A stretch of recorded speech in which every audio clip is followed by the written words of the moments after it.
ਵਾਹਿਗੁਰੂ ਜੀ ਕਾ ਖਾਲਸਾ ਵਾਹਿਗੁਰੂ ਜੀ ਕੀ ਫਤਿਹ। ਸਾਰੀ ਸੰਗਤ ਦਾ ਅੱਜ ਦੇ ਪ੍ਰੋਗਰਾਮ 'ਚ ਬਹੁਤ ਬਹੁਤ ਸਵਾਗਤ ਹੈ ਜੀ। ਸੰਗਤ ਜੀ, ਅੱਜ ਵੀਰਵਾਰ ਸਾਡਾ ਦਿਨ ਹੈ ਇਤਿਹਾਸ ਦੀ ਖੋਜ। ਤੋਂ ਅੱਜ ਜੋ ਵਿਚਾਰ ਚੱਲ ਰਹੀ ਹੈ, ਪਿਛਲੇ ਹਫਤੇ ਤੋਂ ਜਿਹੜੀ ਚੱਲ ਰਹੀ ਸੀ, ਉਹ ਕੰਟੀਨਿਊ ਹੋਏਗੀ ਗੁਰੂ ਨਾਨਕ ਸਾਹਿਬ ਜੀ ਦੇ ਧਰਮ ਸਿਧਾਂਤ। ਔਰ ਇਹ ਪ੍ਰੋਗਰਾਮ ਜਿਹੜਾ ਹੈ ਇਹ ਨਿਭਾ ਰਹੇ ਨੇ ਸਾਥ ਤੇਜਿੰਦਰ ਸਿੰਘ ਜੀ। ਉਹਨਾਂ ਨੂੰ ਬੇਨਤੀ ਹੈ ਵੀ ਕਿਰਪਾ ਕਰਕੇ ਅੱਜ ਦਾ ਪ੍ਰੋਗਰਾਮ ਸ਼ੁਰੂ ਕਰੋ ਜੀ। ਸਾਥ ਤੇਜਿੰਦਰ ਸਿੰਘ ਜੀ। ਵਾਹਿਗੁਰੂ ਜੀ ਕਾ ਖਾਲਸਾ ਵਾਹਿਗੁਰੂ ਜੀ ਕੀ ਫਤਿਹ। ਇੱਕ ਓੰਕਾਰ ਸਤਨਾਮ ਕਰਤਾ ਪੁਰਖ ਨਿਰਭਉ ਨਿਰਵੈਰ ਅਕਾਲ ਮੂਰਤ ਅਜੂਨੀ ਸੈਭੰ ਗੁਰ ਪ੍ਰਸਾਦ। ਵਾਹਿਗੁਰੂ ਵਾਹਿਗੁਰੂ ਵਾਹਿਗੁਰੂ ਵਾਹਿਗੁਰੂ ਵਾਹਿਗੁਰੂ ਵਾਹਿਗੁਰੂ। ਵਾਹਿਗੁਰੂ ਜੀ ਕਾ ਖਾਲਸਾ ਵਾਹਿਗੁਰੂ ਜੀ ਕੀ ਫਤਿਹ। ਸਿੱਖ ਮਿਸ਼ਨਰੀ ਕਾਲਜ ਦੀ SMC ਗੁਰਮਤ ਕਲਾਸ USA ਦੇ ਵਿੱਚ ਦੇਸ਼ ਪ੍ਰਦੇਸ਼ਾਂ ਤੋਂ ਜੁੜੇ ਹੋਏ ਵੀਰ ਔਰ ਭੈਣਾਂ ਨੂੰ ਜੀ ਆਇਆਂ ਕਹਿੰਦਾ ਹੋਇਆ ਅੱਜ ਦਾ ਵਿਸ਼ਾ ਆਰੰਭ ਕਰਨ ਦੀ ਆਪ ਪਾਸੋਂ ਦੋ ਹੱਥ ਜੋੜ ਕੇ ਅਸੀਸ ਮੰਗਦਾ ਹਾਂ। ਜਿਵੇਂ ਕਿ ਪਿਛਲੇ ਹਫਤੇ ਆਪ ਜੀ ਦੇ ਨਾਲ ਧੰਨ ਗੁਰੂ ਨਾਨਕ ਪਾਤਸ਼ਾਹ ਦੇ ਜੋ ਧਰਮ ਸਿਧਾਂਤ ਹਨ ਉਹਨਾਂ ਦੇ ਬਾਰੇ ਵਿਚਾਰ ਕੀਤੀ ਸੀ, ਔਰ ਇਹ ਅਸੀਂ ਸਮਝਿਆ ਸੀ ਕਿ ਕਿਸ ਤਰ੍ਹਾਂ ਅਕਾਲ ਪੁਰਖ ਨੇ ਸਾਰੀ ਸ੍ਰਿਸ਼ਟੀ ਦੀ ਸਾਜਨਾ ਕੀਤੀ ਤੇ ਉਸ ਸ੍ਰਿਸ਼ਟੀ ਦੀ ਸਾਜਨਾ ਕਰਨ ਤੋਂ ਬਾਅਦ ਉਹ ਇਸ ਸ੍ਰਿਸ਼ਟੀ ਦੇ ਅੰਦਰ ਆਪ ਹੀ ਜਰੇ ਜਰੇ ਦੇ ਅੰਦਰ ਸਮਾ ਗਿਆ, ਔਰ ਇਸ ਜਰੇ ਜਰੇ ਦੇ ਵਿੱਚ ਸਮਾਇਆ ਹੋਣ ਕਰਕੇ ਉਹ ਸਾਰੀ ਸ੍ਰਿਸ਼ਟੀ ਦੀ ਦੇਖਭਾਲ ਵੀ ਕਰ ਰਿਹਾ ਹੈ। ਔਰ ਜਿਹੜੇ ਵੀ ਸੰਸਾਰ ਦੇ ਵਿੱਚ ਮਨੁੱਖ ਆ ਰਹੇ ਨੇ, ਇੱਥੇ ਜੀ ਰਹੇ ਹਨ, ਖਾ ਰਹੇ ਹਨ, ਪੀ ਰਹੇ ਹਨ, ਆਨੰਦ ਮੌਜਾਂ ਮਾਣ ਰਹੇ ਹਨ, ਔਰ ਇੱਥੋਂ ਫਿਰ ਸੰਸਾਰ ਤਿਆਗ ਕੇ ਜਾ ਰਹੇ ਹਨ। ਇਸ ਸਾਰੇ ਵੱਡੇ ਕੰਮ ਨੂੰ, ਪਸਾਰੇ ਨੂੰ ਅਕਾਲ ਪੁਰਖ ਵਾਹਿਗੁਰੂ ਆਪ ਹੀ ਇਸ ਨੂੰ ਸੰਭਾਲ ਰਿਹਾ ਹੈ। ਤੋ ਅਸੀਂ ਪਿਛਲੀ ਵਾਰੀ ਮੂਲ ਮੰਤਰ ਦੇ ਵੀ ਅਰਥ ਕੀਤੇ ਸਨ ਕਿ ਅਕਾਲ ਪੁਰਖ ਦੇ ਜੋ ਦ੍ਰਿਸ਼ਟੀਕੋਣ ਗੁਰੂ ਨਾਨਕ ਪਾਤਸ਼ਾਹ ਦਾ ਸੀ ਅਕਾਲ ਪੁਰਖ ਸਾਹਿਬ ਬਾਰੇ, ਉਹ ਦੂਸਰੇ ਧਰਮਾਂ ਨਾਲੋਂ ਕਿਵੇਂ ਅਲੱਗ ਸੀ ਔਰ ਕਿਵੇਂ ਉਸ ਨੂੰ ਸਾਰੇ ਸੰਸਾਰ ਦੇ ਵਿੱਚ ਫੈਲਾਉਣ ਦਾ ਉਦਮ ਉਪਰਾਲਾ ਧੰਨ ਗੁਰੂ ਨਾਨਕ ਪਾਤਸ਼ਾਹ ਜੀ ਨੇ ਆਪਣੇ ਜੀਵਨ ਪਰਯੰਤ ਕੀਤਾ। ਔਰ ਸਿਰਫ ਇਸ ਹਿੰਦੁਸਤਾਨ ਦੀ ਧਰਤੀ ਦੇ ਉੱਪਰ ਹੀ ਨਹੀਂ, ਔਰ ਧਰਤੀ ਦੇ ਉੱਪਰ ਵੀ, ਇਸ ਹਿੰਦੁਸਤਾਨ ਦੇ ਵਿੱਚ ਵੀ ਵੱਖ-ਵੱਖ ਮਤਾਂ ਮਤਾਂਤਰਾਂ ਵਾਲੇ ਲੋਕ ਉਹਨਾਂ ਦੇ ਕੋਲ ਆਪ ਚੱਲ ਕੇ ਗਏ। ਸ਼ਾਇਦ ਇਤਿਹਾਸ ਦੇ ਵਿੱਚ ਕੋਈ ਐਸਾ ਮੌਕਾ ਸਾਨੂੰ ਮਿਲਦਾ ਹੋਵੇ ਕਿ ਜਿੱਥੇ ਗੁਰੂ ਨਾਨਕ ਪਾਤਸ਼ਾਹ ਦੇ ਕੋਲ ਚੱਲ ਕੇ ਕੋਈ ਆਇਆ ਹੋਵੇ, ਕਿਸੇ ਧਰਮ ਦਾ ਆਗੂ, ਕੋਈ ਧਰਮ ਦਾ ਪੈਰੋਕਾਰ, ਗੁਰੂ ਨਾਨਕ ਪਾਤਸ਼ਾਹ ਜੀ ਦੇ ਨਾਲ ਵਿਚਾਰ ਵਟਾਂਦਰਾ ਕਰਨ ਵਾਸਤੇ, ਗੋਸ਼ਟੀ ਕਰਨ ਵਾਸਤੇ। ਇਹ ਗੋਸ਼ਟੀ ਕਰਨੀ ਪਹਿਲੇ ਜਿਹੜੇ ਗੁਰੂ ਨਾਨਕ ਪਾਤਸ਼ਾਹ ਤੋਂ ਪਹਿਲਾਂ ਦੇ ਧਰਮ ਸਨ, ਉਹ ਧਰਮ ਦੇ ਜਿਹੜੇ ਆਗੂ ਸਨ, ਉਹ ਆਪਣੇ ਆਪ ਵਿੱਚ ਇੰਨੇ ਹੰਕਾਰੇ ਹੋਏ ਸਨ ਕਿ ਉਹ ਦੂਸਰੇ ਕਿਸੇ ਵੀ ਧਰਮ ਦੇ ਆਗੂ ਦੇ ਨਾਲ ਬੈਠਣਾ ਪਸੰਦ ਹੀ ਨਹੀਂ ਸਨ ਕਰਦੇ, ਕਿਉਂਕਿ ਉਹ ਸਮਝਦੇ ਹਨ ਕਿ ਸਾਡਾ ਜਿਹੜਾ ਮਤ ਹੈ ਉਹ ਹੀ ਸਭ ਤੋਂ ਉੱਤਮ ਹੈ। ਤੋ ਇੰਨੇ they were poles apart from each other, ਔਰ ਕਿਉਂਕਿ ਉਹ ਆਪ ਇੰਨੇ ਅਲੱਗ ਸਨ ਦੂਜਿਆਂ ਨਾਲੋਂ, ਤੇ ਉਹਨਾਂ ਨੂੰ ਮੰਨਣ ਵਾਲੇ ਵੀ ਜਿਹੜੇ ਦੂਸਰੇ ਧਰਮ ਵਾਲਿਆਂ ਦੇ ਨਾਲ ਉਨੇ ਹੀ ਦੂਰੀਆਂ ਬਣਾ ਕੇ ਰੱਖੀਆਂ ਹੋਈਆਂ ਸਨ। ਭਾਵ ਧਾਰਮਿਕ ਬੰਦੇ ਹੋਣ ਦੇ ਬਾਵਜੂਦ, ਆਪਣੇ ਇਸ਼ਟ ਨੂੰ ਮੰਨਣ ਦੇ ਬਾਵਜੂਦ ਵੀ ਉਹ ਉਸ ਪਰਮਾਤਮਾ ਦੇ ਸਾਜੀ ਹੋਈ ਜਿਹੜੀ ਸ੍ਰਿਸ਼ਟੀ ਸੀ, ਜਿਹੜੀ ਮਾਨਵਤਾ ਸੀ, ਉਸ ਨਾਲੋਂ ਵਰਟੀਕਲ ਡਿਵੀਜ਼ਨ ਸੀ ਉਹਨਾਂ ਦੇ ਨਾਲ ਬਿਲਕੁਲ ਹੀ ਉਹਨਾਂ ਦਾ ਬੈਠਣਾ ਉੱਠਣਾ ਵੀ ਨਹੀਂ ਸੀ, ਔਰ ਨਫ਼ਰਤ ਬੜੀ ਕਰਦੇ ਸਨ। ਕੋਈ ਕਿਸੇ ਨੂੰ ਕਾਫਰ ਕਹਿੰਦਾ ਸੀ ਤੇ ਕੋਈ ਕਿਸੇ ਨੂੰ ਮਲੇਛ ਕਹਿੰਦਾ ਸੀ। ਤੋ ਜਦੋਂ ਇੰਨੀ ਮਨ ਦੇ ਵਿੱਚ ਨਫ਼ਰਤ ਭਰੀ ਹੋਵੇ ਤਾਂ ਫਿਰ ਉਹ ਨਫ਼ਰਤ ਜਿਹੜੀ ਨਿਕਲਦੀ ਹੈ, ਜਿਸ ਕਿਸੇ ਦਾ ਰਾਜ ਹੁੰਦਾ ਹੈ, ਉਸ ਰਾਜ ਦੇ ਤਾਕਤ ਦੇ ਨਸ਼ੇ ਦੇ ਵਿੱਚ ਆ ਕਰਕੇ ਦੂਸਰੇ ਧਰਮ ਵਾਲਿਆਂ ਦਾ ਨਸਲਕੁਸ਼ੀ ਕੀਤੀ ਜਾਂਦੀ ਹੈ, ਉਹਨਾਂ ਦਾ ਨੇਸਤਾਭੂਤ ਕਰਨ ਦੇ ਉਪਰਾਲੇ ਕੀਤੇ ਜਾਂਦੇ ਹਨ। ਤੋ ਉਸ ਅਕਾਲ ਪੁਰਖ ਵਾਹਿਗੁਰੂ ਦਾ ਜਦੋਂ ਸਿਧਾਂਤ ਗੁਰੂ ਨਾਨਕ ਪਾਤਸ਼ਾਹ ਨੇ ਦਿੱਤਾ, ਤਾਂ ਉਹ ਸਿਧਾਂਤ ਕਿਸੇ ਦੂਸਰੇ ਧਰਮ ਵਾਲਿਆਂ ਨਾਲ ਮੇਲ ਨਹੀਂ ਸੀ ਖਾਂਦਾ, ਕਿਉਂਕਿ ਕਿਸੇ ਦਾ ਧਰਮ ਜਿਹੜਾ ਹੈ ਉਹ 33 ਕਰੋੜ ਦੇਵਤਿਆਂ ਦੇ ਵਿੱਚ ਵੰਡਿਆ ਹੋਇਆ ਹੈ, ਕੋਈ ਅਵਤਾਰਵਾਦ ਦੇ ਵਿੱਚ ਵੰਡਿਆ ਹੋਇਆ ਹੈ।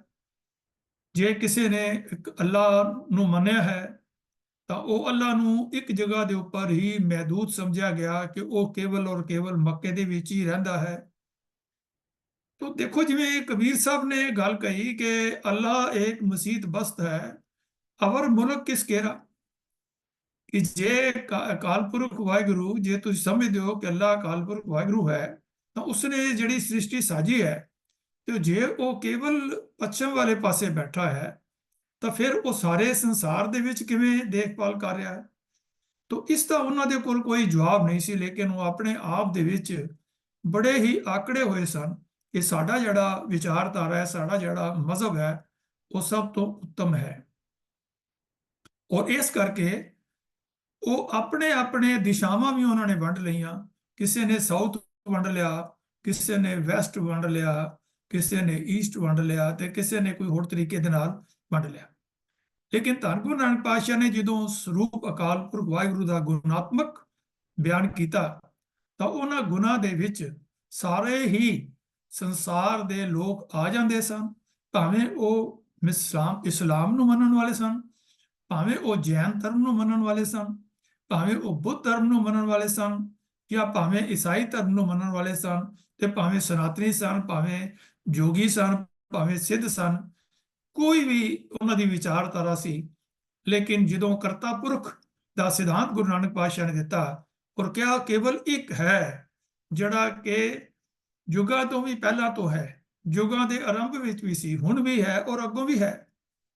और उस अकाल पुरख दा सिद्धांत ये दिता कि वो सारियां दे विच रविया भी होया है, भावें इस्लाम वाले होण, भावें हिंदू होण, भावें किसी भी मजहब नूं मनण वाले होण, लेकिन गुरु नानक पातशाह दा पातशाह अकाल पुरख जो है, जो रब है, वो सारियां दे विच विराजमान है। सिर्फ मनुख मानवता विच ही विराजमान नहीं है। जेता कीता तेता नाओ विन नावे नाही को थो, कि कोई ऐसी थां नहीं है जिथे अकाल पुरख वाहिगुरू दी होंद नहीं है। सब जगह दे उपर वो परमात्मा है। और वो धर्मां दे विच सनातन धर्म वालियां वांगन वो अवतारवाद दा सिद्धांत भी गुरु नानक पातशाह ने प्रवान नहीं किया, ते क्या वो अजूनी है, वो किसी जून विच नहीं आउंदा, ओहदा ना मां है ना प्यो है, ना ओहदा कोई भैन है ना ओहदा कोई भरा है, लेकिन सारी सृष्टि ही उसके माँ प्यो हैं, सारे ही सृष्टि उहदे भैन भरा हैं, ते सारियां दे विच वो आप ही वस रहा है, आप ही बोल रहा है। सभे घट राम बोले वाली जिहड़ी गल है वो सानू समझ विच आउंदी है। तो जदों ये गल हुई कि फिर ओहदा मां नहीं, ओहदा प्यो नहीं, तो फिर धन गुरु नानक पातशाह ने मूल मंत्र अंदर यही गल समझा दी कि वो स्वयं है, अपने आप तो पैदा होया है, आप ही ने आप साजियो, आप ही ने रचियो नाओ, दुई कुदरत साजी है, कर आसन डिठो चा, कि वो चाह नाल सारी सृष्टि दे विच बैठा है। पहले उन्हें अपने आप नूं साजिया, फिर उसने सारी सृष्टि नूं कुदरत नूं साजिया, तो उस कुदरत विच आप वस रहा है। बलिहारी कुदरत वसिया, तेरा अंत ना जाई लखिया। और ओदी शनाखत जिहड़ी है, ओदी आइडेंटिफिकेशन भी सृष्टि दे विचों ही होए हुंदी है। नानक साज दातार शनाखत कुदरती, उस कुदरत दे विचों ही उसदी शनाखत हुंदी, ओदी आइडेंटिफिकेशन हुंदी है। जे किसी ने लभना होवे ते वो किसी पहाड़ां विच, कंदरां विच, सतवें आसमान दे अंदर, किसी समुद्रां दे विच, किते होर जगह दे उपर वो नहीं मिलदा, मिलदा ते केवल वो सारी सृष्टि दे विच ही मिलदा है। तो इहो ਜਿਹੇ विचार दिते कि ਉਹਦਾ ਕਿਸੇ ਨਾਲ कोई वैर नहीं, क्योंकि ਜਿਹੜੇ अवतार धारण किए 10 अवतार विष्णु ਦੇ ਹੋਏ, ਤੇ ਉਹ अवतार भी ਜਿਹੜੇ ਹਨ ਉਹ ਲੜ ਮਰੇ आपस ਦੇ ਵਿੱਚ।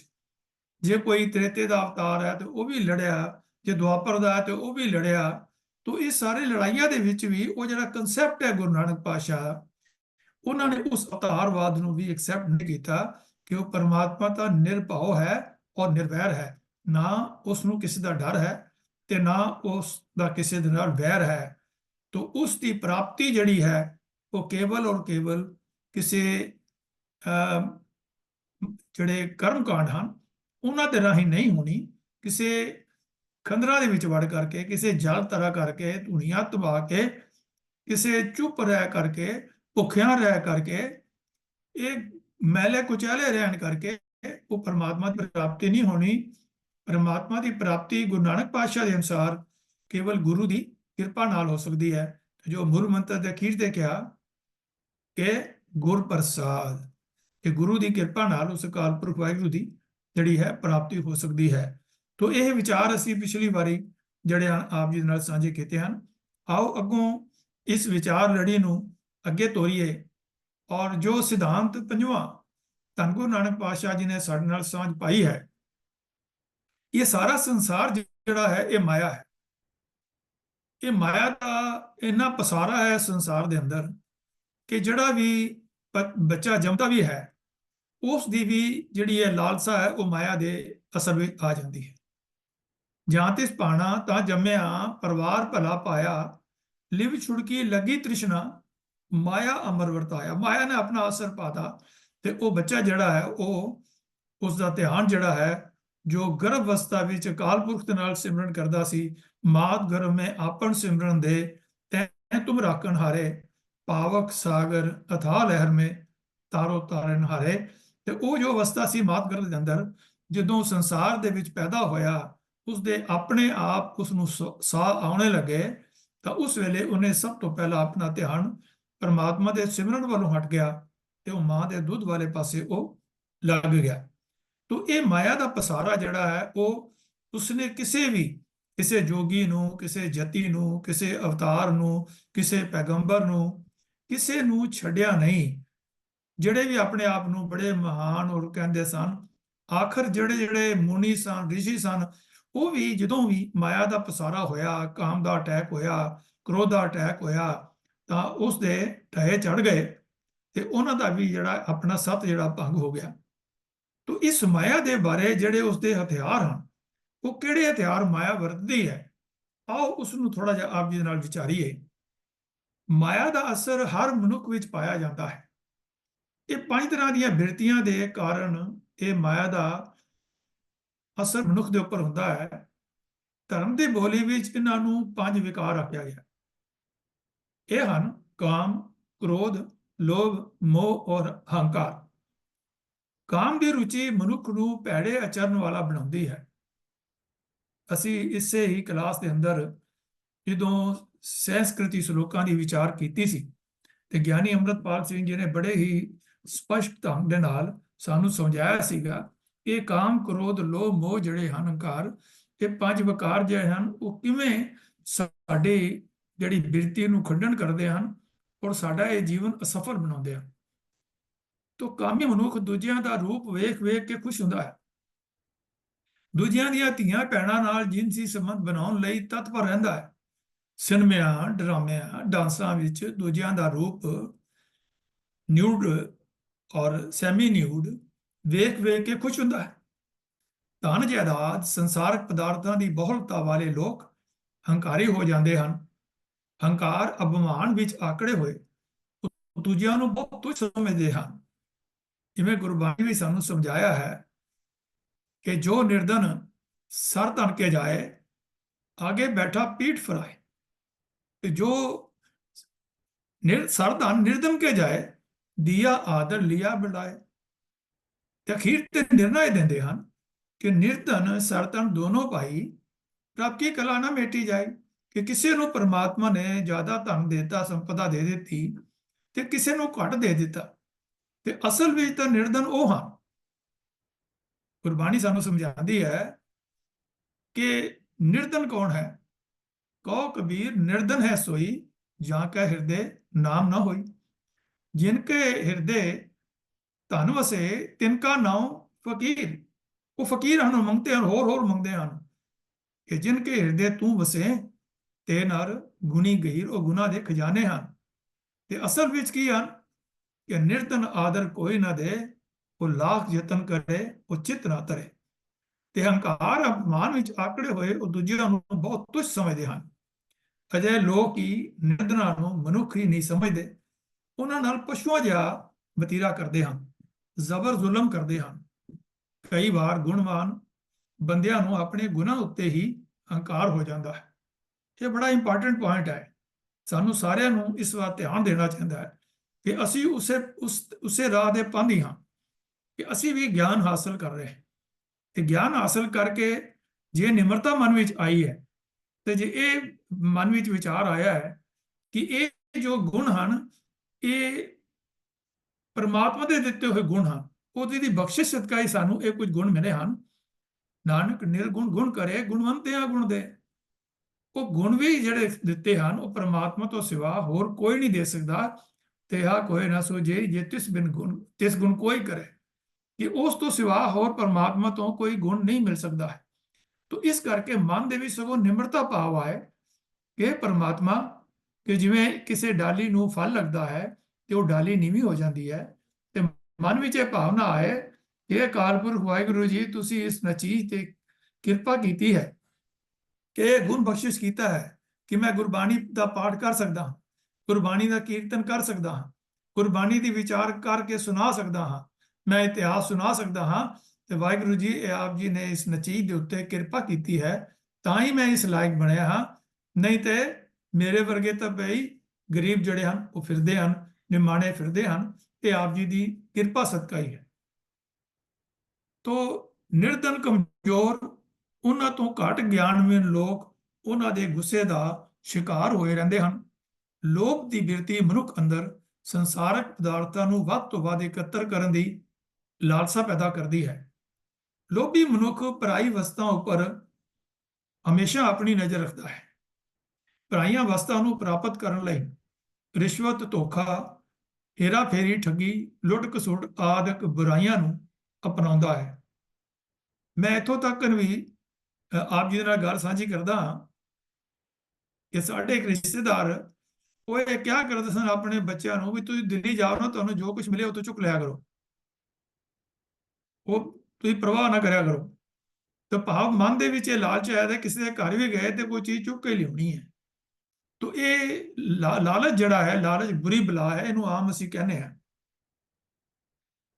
ਧੋਖਾ, ਹੇਰਾ ਫੇਰੀ, ਠੱਗੀ, ਲੁੱਟ ਖਸੁੱਟ ਆਦਿਕ ਬੁਰਾਈਆਂ ਨੂੰ ਜਿਹੜਾ ਹੈ ਲੋਭੀ ਮਨੁੱਖ ਜਿਹੜਾ ਹੈ ਉਹ ਲਾਲਚੀ ਮਨੁੱਖ ਅਪਣਾਉਂਦਾ ਹੈ।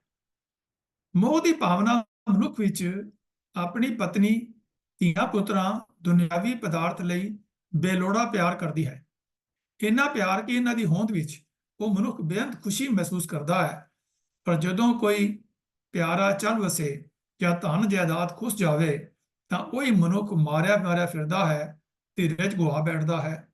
ਮਾਨਸਿਕ ਸੰਤੁਲਨ ਵੀ ਉਸ ਦਾ ਜਿਹੜਾ ਹੈ ਉਹ ਇੰਬੈਲੈਂਸ ਹੋ ਜਾਂਦਾ ਹੈ, ਤੇ ਕਈ ਤਰ੍ਹਾਂ ਦੇ ਉਹ ਮਾਨਸਿਕ ਅਤੇ ਸਰੀਰਕ ਰੋਗ ਸਹੇੜ ਲੈਂਦਾ ਹੈ। ਇਹ ਕੇਵਲ ਔਰ ਕੇਵਲ ਲਾਲਚ ਔਰ ਮੋਹ ਦੀ ਬਿਰਤੀ ਕਰਕੇ ਹੈ। ਮੋਹ ਇੰਨਾ ਵੀ ਜਿਹੜਾ ਹੈ ਆਮ ਤੌਰ ਤੇ ਅਸੀਂ ਮਹੱਲਿਆਂ 'ਚ ਰਹਿੰਦੇ ਸਾਂ ਤੇ ਦੇਖਦੇ ਸਾਂ, ਜੇ ਕਿਸੇ ਦੇ ਮੁੰਡੇ ਨੂੰ ਕਿਸੇ ਦੂਜੇ ਦੇ ਮੁੰਡੇ ਨੇ ਮਾਰ ਦਿੱਤਾ ਤਾਂ ਉਹ ਮਾਂ ਪਿਓ ਲੜਨ ਵਾਸਤੇ ਉਹਦੇ ਘਰ ਆ ਜਾਂਦੇ ਸਨ ਤੇ ਉਹਨਾਂ ਦੇ ਮੁੰਡਿਆਂ ਨੂੰ ਫੜ ਕੇ ਕੁੱਟਣ ਲੱਗ ਪੈਂਦੇ ਸਨ। ਤੇ ਸਾਡੇ ਮੁੰਡਿਆਂ ਨੂੰ ਕਿਉਂ ਮਾਰਿਆ? ਤਾਂ ਉਹ ਅੱਗੋਂ ਲੜ ਪੈਂਦੇ ਸਨ ਵੀ ਤੂੰ ਸਾਡੇ ਮੁੰਡੇ ਨੂੰ ਕਿਉਂ ਮਾਰਿਆ? ਤਾਂ ਲੜਾਈਆਂ ਹੋ ਜਾਣੀਆਂ ਮੁਹੱਲੇ ਦੇ ਵਿੱਚ ਸਿਰਫ ਇਸੇ ਕਰਕੇ ਕਿ ਮੋਹ ਹੈ। ਇਹ ਨਹੀਂ ਸਮਝਦੇ ਕਿ ਬੱਚੇ ਨੇ, ਅਣਜਾਣ ਨੇ, ਲੜ ਪਏ ਹੋਣਗੇ, ਕੋਈ ਗੱਲ ਨਹੀਂ, ਬਜਾਏ ਉਹਨਾਂ ਨੂੰ ਸਮਝਾਉਣ ਦੇ ਕਿ ਲੜਨਾ ਨਹੀਂ, ਚੰਗੀ ਗੱਲ ਨਹੀਂ ਹੈ। ਤੋ ਜਦੋਂ ਇਹਦਾ ਅਟੈਕ ਹੁੰਦਾ ਹੈ, ਕਾਮ, ਕ੍ਰੋਧ, ਲੋਭ, ਮੋਹ, ਹੰਕਾਰ ਦਾ ਅਟੈਕ ਹੁੰਦਾ ਹੈ, ਤਾਂ ਫਿਰ ਸਮਝ ਨਹੀਂ ਆਉਂਦੀ ਕਿ ਮੈਂ ਕੀ ਕਰਾਂ। ਜਿਹਨੂੰ ਕਹਿੰਦੇ ਨੇ ਕਿ ਵਿਨਾਸ਼ ਕਾਲੇ ਵਿਪਰੀਤ ਬੁੱਧੀ, ਤੇ ਬੁੱਧੀ ਜਿਹੜੀ ਹੈ ਉਹ ਭੈੜੇ ਪਾਸੇ ਚਲੀ ਜਾਂਦੀ ਹੈ ਤੇ ਉਹਨੂੰ ਸੋਚਣ ਸ਼ਕਤੀ ਵੀ ਉਸਦੀ ਖਤਮ ਹੋ ਜਾਂਦੀ ਹੈ। ਗੁਰੂ ਨਾਨਕ ਸਾਹਿਬ ਪੰਜ ਵਿਕਾਰਾਂ ਦੀ ਮਾਰ ਦਾ ਜ਼ਿਕਰ ਕਰਦਿਆਂ ਆਖਦੇ ਹਨ ਕਿ ਇਹ ਮਨੁੱਖ ਪੰਜ ਵਿਕਾਰਾਂ ਦੇ ਸ਼ਿਕੰਜੇ ਵਿੱਚ ਆਇਆ ਹੋਇਆ ਦੁੱਖ ਭੋਗਦਾ ਹੈ। ਇਸ ਦੁੱਖ ਤੋਂ ਖਲਾਸੀ ਪ੍ਰਭੂ ਦਾ ਨਾਮ ਜਪਣ, ਸਿਫਤ ਸਲਾਹ ਕਰਨ, ਗੁਣ ਗਾਉਣ ਨਾਲ ਹੀ ਹੋ ਸਕਦੀ ਹੈ। ਗੌੜੀ ਚੇਤੀ ਰਾਗ ਦੇ ਅੰਦਰ ਪਹਿਲੇ ਪਾਤਸ਼ਾਹ ਫਰਮਾਉਂਦੇ ਹਨ 155 ਅੰਗ ਦੇ ਉੱਪਰ 155, ਅਵਰ ਪੰਜ ਹਮ ਇੱਕ ਜਨਾ, ਕਿਉਂ ਰਾਖੋ ਘਰ ਬਾਰ ਮਨਾ, ਮਾਰੈ ਲੁਟੈ ਨੀਤ ਨੀਤ, किस आगे करी पुकार जना, कि मैं कल्ला जीव हाँ ते ये पंज जड़े हन, ये मकार जड़े हन, ये पंज जड़े डाकू हन, ये मेरा लुटते हैं, मैनू मेरे घर बार नूं लुट रहे हैं, मैं अपना बचाव किवें करा, मैं किदे अगे पुकार करा। ते दसदे हैं विच ही रहाओ दी पंक्ति है, श्री राम नामा उचर मना आगे जामदल बेकम का, कि इन्हां पंजां विकारां ने मकारां ने ते तेरे ये जन्म जड़ा है उसनूं व्यर्थ कर देना है, ते तू जमा दे दलां दे वस पै जाएगा ਜਿਹੜੇ बड़े सख्त ਹਨ। ਵਿਕਾਰਾਂ ਦੇ ਸੁਭਾਅ ਬਾਰੇ ਸਤਿਗੁਰੂ ਜੀ ਫਰਮਾਉਂਦੇ ਹਨ ਕਿ ਇਹ ਕੀ ਕਰਦੇ ਹਨ ਸਾਡੇ ਨਾਲ। ਰਾਮਕਲੀ ਧਨੀ ਓੰਕਾਰ ਬਾਣੀ ਵਿੱਚ 932 ਅੰਕ ਦੇ ਉੱਪਰ ਫਰਮਾਉਂਦੇ ਹਨ, ਕਾਮ ਕ੍ਰੋਧ ਕਾਇਆ ਕੋ ਗਲ ਹੈ, ਕਿ ਜਿਸ ਵੇਲੇ ਕਾਮ ਦਾ ਅਟੈਕ ਹੁੰਦਾ ਜਾਂ ਕ੍ਰੋਧ ਦਾ ਅਟੈਕ ਹੁੰਦਾ ਹੈ, ਅਸੀਂ ਆਮ ਤੌਰ ਤੇ ਦੇਖਿਆ ਹੈ ਕਿ ਕ੍ਰੋਧ ਵਿੱਚ ਬੰਦੇ ਦੇ ਹੱਥ ਪੈਰ ਜਿਹੜੇ ਹਨ ਉਹ ਕੰਬਣ ਲੱਗ ਜਾਂਦੇ ਹਨ, ਉਸ ਦਾ ਬਲੱਡ ਪ੍ਰੈਸ਼ਰ ਵੱਧ ਜਾਂਦਾ ਹੈ, ਔਰ ਕਾਮ ਦੇ ਵਿੱਚ ਤਾਂ ਉਹ ਆਪਣੇ ਚੰਗੇ ਮਾੜੇ ਦੀ ਸੁਧ ਵੀ ਜਿਹੜੀ ਹੈ ਉਹ ਗਵਾ ਦਿੰਦਾ ਹੈ। ਔਰ ਇਸ ਕਰਕੇ ਜਿਉਂ ਕੰਚਨ ਸੁਹਾਗਾ ਢਾਲਿਆ, ਜਿਵੇਂ ਸੋਨੇ ਨੂੰ ਢਾਲਣਾ ਹੋਵੇ ਤੇ ਸੁਹਾਗਾ ਪਾਇਆ ਜਾਂਦਾ ਹੈ, ਇਸ ਤਰ੍ਹਾਂ ਇਹ ਕਾਮ ਔਰ ਕ੍ਰੋਧ ਸਰੀਰ ਨੂੰ ਗਾਲ ਦਿੰਦੇ ਹਨ, ਤਬਾਹ ਕਰ ਦਿੰਦੇ ਹਨ। ਤੇ ਇਸ ਕਰਕੇ ਸੱਚੇ ਪਾਤਸ਼ਾਹ ਗੁਰੂ ਨਾਨਕ ਪਾਤਸ਼ਾਹ ਜੀ ਨੇ ਆਸਾ ਰਾਗ ਦੇ ਅੰਦਰ 438 ਅੰਗ ਦੇ ਉੱਪਰ ਸਾਨੂੰ ਫਰਮਾਇਆ ਹੈ, ਆਪਣੇ ਮਨ ਨੂੰ ਸੰਬੋਧਨ ਕੀਤਾ, हे ਕਾਲੇ ਮਨ ਤੂੰ ਸੁਨ ਹਰਨਾ ਕਾਲਿਆ। ਕਾਲਾ ਹਰਨਾ ਮਤਲਬ ਕਿ ਤੂੰ ਇਹਨਾਂ ਵਿਸ਼ੇ ਵਿਕਾਰਾਂ ਨਾਲ ਤੇਰਾ ਮਨ ਕਾਲਾ ਸਿਆਹ ਹੋਇਆ ਪਿਆ ਹੈ, ਕਿ ਵਾੜੀਏ ਰਾਤਾ ਰਾਮ, ਕਿਹੜੇ ਰਸਤੇ ਦੇ ਉੱਤੇ ਤੂੰ ਪੈ ਗਿਆ ਹੈ, ਬਿਗ ਫਲ ਮੀਠਾ 4 ਦਿਨ। ਇਹ ਜੋ ਕਾਮ ਕ੍ਰੋਧ ਲੋਭ ਮੋਹ ਹੰਕਾਰ ਦੇ ਜਿਹੜੇ ਫਲ ਹਨ, ਇਹ ਖਿਨ ਪਿੰਗਰ ਤੈਨੂੰ ਪ੍ਰਸੰਨਤਾ ਦਿੰਦੇ ਹੋਣਗੇ, ਤੈਨੂੰ ਖੁਸ਼ੀ ਦਿੰਦੇ ਹੋਣਗੇ, ਲੇਕਿਨ ਫਿਰ ਹੋਵੇ ਤਾਤਾ ਰਾਮ, ਫਿਰ ਬਾਅਦ ਵਿੱਚ ਤਾਂ ਇਹ ਨੁਕਸਾਨ ਹੀ ਪਹੁੰਚਾਉਂਦੇ ਹਨ। ਤੋ ਪ੍ਰਭੂ ਤੋਂ ਮਿਹਰ ਦੀ ਯਾਚਨਾ ਦੀ ਅਗਲੀ ਗੱਲ ਇਹਨਾਂ ਵਿਕਾਰਾਂ ਤੋਂ ਬਚਣ ਦੀ ਧੰਨ ਗੁਰੂ ਨਾਨਕ ਪਾਤਸ਼ਾਹ ਸਾਨੂੰ ਸਮਝਾ ਰਹੇ ਹਨ। ਮਾਇਆ ਦੇ ਵੱਖ-ਵੱਖ ਰੂਪਾਂ ਦੇ ਹਮਲਿਆਂ ਅਤੇ ਵਿਕਾਰਾਂ ਦੀ ਮਾਰ ਤੋਂ ਬਚਣਾ ਇੰਨਾ ਆਸਾਨ ਨਹੀਂ ਹੈ। ਮਾਇਆ ਅਤੇ ਵਿਕਾਰਾਂ ਉੱਤੇ ਮਨੁੱਖ ਤਾਂ ਹੀ ਫਤਿਹ ਪ੍ਰਾਪਤ ਕਰ ਸਕਦਾ ਹੈ ਜੇ ਉਹ ਨਿਤ ਵਾਹਿਗੁਰੂ ਜੀ ਪਾਸ ਬੇਨਤੀਆਂ ਜੋੜਦੀਆਂ ਕਰੇ ਕਿ ਵਾਹਿਗੁਰੂ ਜੀ ਸਾਨੂੰ ਮਾਇਆ ਨਾਲ ਲੜਨ ਦਾ ਬਲ ਬਖਸ਼ੋ, ਸਮਰੱਥਾ ਬਖਸ਼ੋ। ਪ੍ਰਭੂ ਅਥਾਹ ਸ਼ਕਤੀ ਦਾ ਮਾਲਕ ਹੈ, ਮਨੁੱਖ ਉਸ ਤੋਂ ਸ਼ਕਤੀ ਪ੍ਰਾਪਤ ਕਰਕੇ ਹੀ ਮਾਇਆ ਦੇ ਹੱਲਿਆਂ ਨੂੰ ਪਛਾੜ ਸਕਦਾ ਹੈ। ਲੇਕਿਨ ਜੇ ਕੋਈ ਇਹ ਸਮਝੇ ਕਿ ਮੇਰੇ ਅੰਦਰ ਬੜੀ ਤਾਕਤ ਹੈ, ਮੈਂ ਬੜਾ ਸਿਆਣਾ ਹਾਂ, ਮੈਂ ਬੜਾ ਅਕਲਮੰਦ ਹਾਂ, ਮੈਂ ਮਿਨਿਸਟਰ ਹਾਂ, ਮੈਂ ਪ੍ਰਾਈਮ ਮਿਨਿਸਟਰ ਹਾਂ, ਮੈਂ ਪ੍ਰੈਜ਼ੀਡੈਂਟ ਹਾਂ, ਮੈਂ ਐਮਐਲਏ ਹਾਂ, ਮੈਂ ਕਾਉਂਸਲਰ ਹਾਂ, ਕੁਝ ਵੀ ਹਾਂ, ਮੈਂ ਪ੍ਰੈਜ਼ੀਡੈਂਟ ਹਾਂ, ਸੀਈਓ ਹਾਂ ਕਿਸੇ ਕੰਪਨੀ ਦਾ, ਤੇ ਮੇਰੇ ਅੰਦਰ ਆਪਣੇ ਅੰਦਰ ਸਮਰੱਥਾ ਹੈ ਕਿ ਮੈਂ ਇਹਨਾਂ ਪੰਜਾਂ ਵਿਕਾਰਾਂ ਤੇ ਕਾਬੂ ਕਰ ਲਵਾਂਗਾ? ਨਹੀਂ। ਤਾਂ ਧੰਨ ਗੁਰੂ ਨਾਨਕ ਪਾਤਸ਼ਾਹ ਨੇ ਸਾਨੂੰ ਇਹ ਗੱਲ ਫਰਮਾਈ ਕਿ ਉਸ ਪ੍ਰਮਾਤਮਾ ਦੇ ਅੱਗੇ ਹਮੇਸ਼ਾ ਨਤਮਸਤਕ ਹੋਏ ਰਹੋ, ਉਸ ਨੂੰ ਬੇਨਤੀ ਕਰੋ ਕਿ ਸਾਰੇ ਬਲ ਤੇਰੇ ਕੋਲ ਹਨ, ਤੂੰ ਹੀ ਆਪਣਾ ਮੈਨੂੰ ਬਲ ਬਖਸ਼ੇਂਗਾ ਤੇ ਮੈਂ ਇਹਨਾਂ ਨੂੰ, ਜਿਹੜੀ ਗੁਰਬਾਣੀ ਵਿੱਚ ਪੰਕਤੀ ਆਂਦੀ ਹੈ ਕਿ ਨੇ ਤੇ ਪੰਜਵਾਨ ਗੁਰ ਥਾਪੀ ਦਿੱਤੀ ਕੰਡ ਜਿਉ, ਤਾਂ ਗੁਰੂ ਦੀ ਬਖਸ਼ਿਸ਼ ਨਾਲ ਹੀ ਇਹ ਮੈਂ ਆਪਣੇ ਜਿਹੜੇ ਪੰਜ ਵਿਕਾਰ ਹਨ ਇਹਨਾਂ ਨੂੰ ਮੈਂ ਨੱਥੀ ਕਰ ਲਿਆ, ਇਹਨਾਂ ਨੂੰ ਮੈਂ ਕੰਟਰੋਲ ਕਰ ਲਿਆ ਹੈ, ਇਹਨਾਂ ਦੇ ਹੱਲਿਆਂ ਨੂੰ ਮੈਂ ਰੋਕ ਲਿਆ ਹੈ। ਪਰ ਆਮ ਤੌਰ ਤੇ ਦੇਖਿਆ ਗਿਆ ਹੈ ਕਿ ਧਰਮ ਦੇ ਰਾਹ ਤੇ ਚੱਲ ਕੇ ਜਦੋਂ ਕੁਝ ਲੋਕ ਪ੍ਰਸਿੱਧੀ ਪ੍ਰਾਪਤ ਕਰ ਲੈਂਦੇ ਹਨ ਤਾਂ ਉਹ ਇਹ ਸਮਝਣ ਲੱਗ ਪੈਂਦੇ ਹਨ ਕਿ ਅਧਿਆਤਮਿਕ ਪ੍ਰਾਪਤੀਆਂ ਉਹਨਾਂ ਨੇ ਆਪਣੇ ਯਤਨਾਂ ਸਦਕਾ ਕੀਤੀਆਂ ਹਨ ਅਤੇ ਵਿਕਾਰਾਂ ਆਦਿ ਪਰ ਵੀ ਉਹਨਾਂ ਨੇ ਖੁਦ ਫਤਿਹ ਪਾਈ ਹੈ। ਐਸਾ ਭੁਲੇਖਾ ਸਿੱਧਾਂ ਔਰ ਜੋਗੀਆਂ ਨੂੰ ਆਮ ਤੌਰ ਤੇ ਹੋ ਜਾਂਦਾ ਹੈ, ਜਿਹੜੇ ਕਿ ਕਠਨ ਤਪ ਕਰਕੇ ਕੁਛ ਰਿੱਧੀਆਂ ਸਿੱਧੀਆਂ ਦੇ ਜਿਹੜੇ ਮਾਰਗ ਬਣ ਜਾਂਦੇ ਹਨ।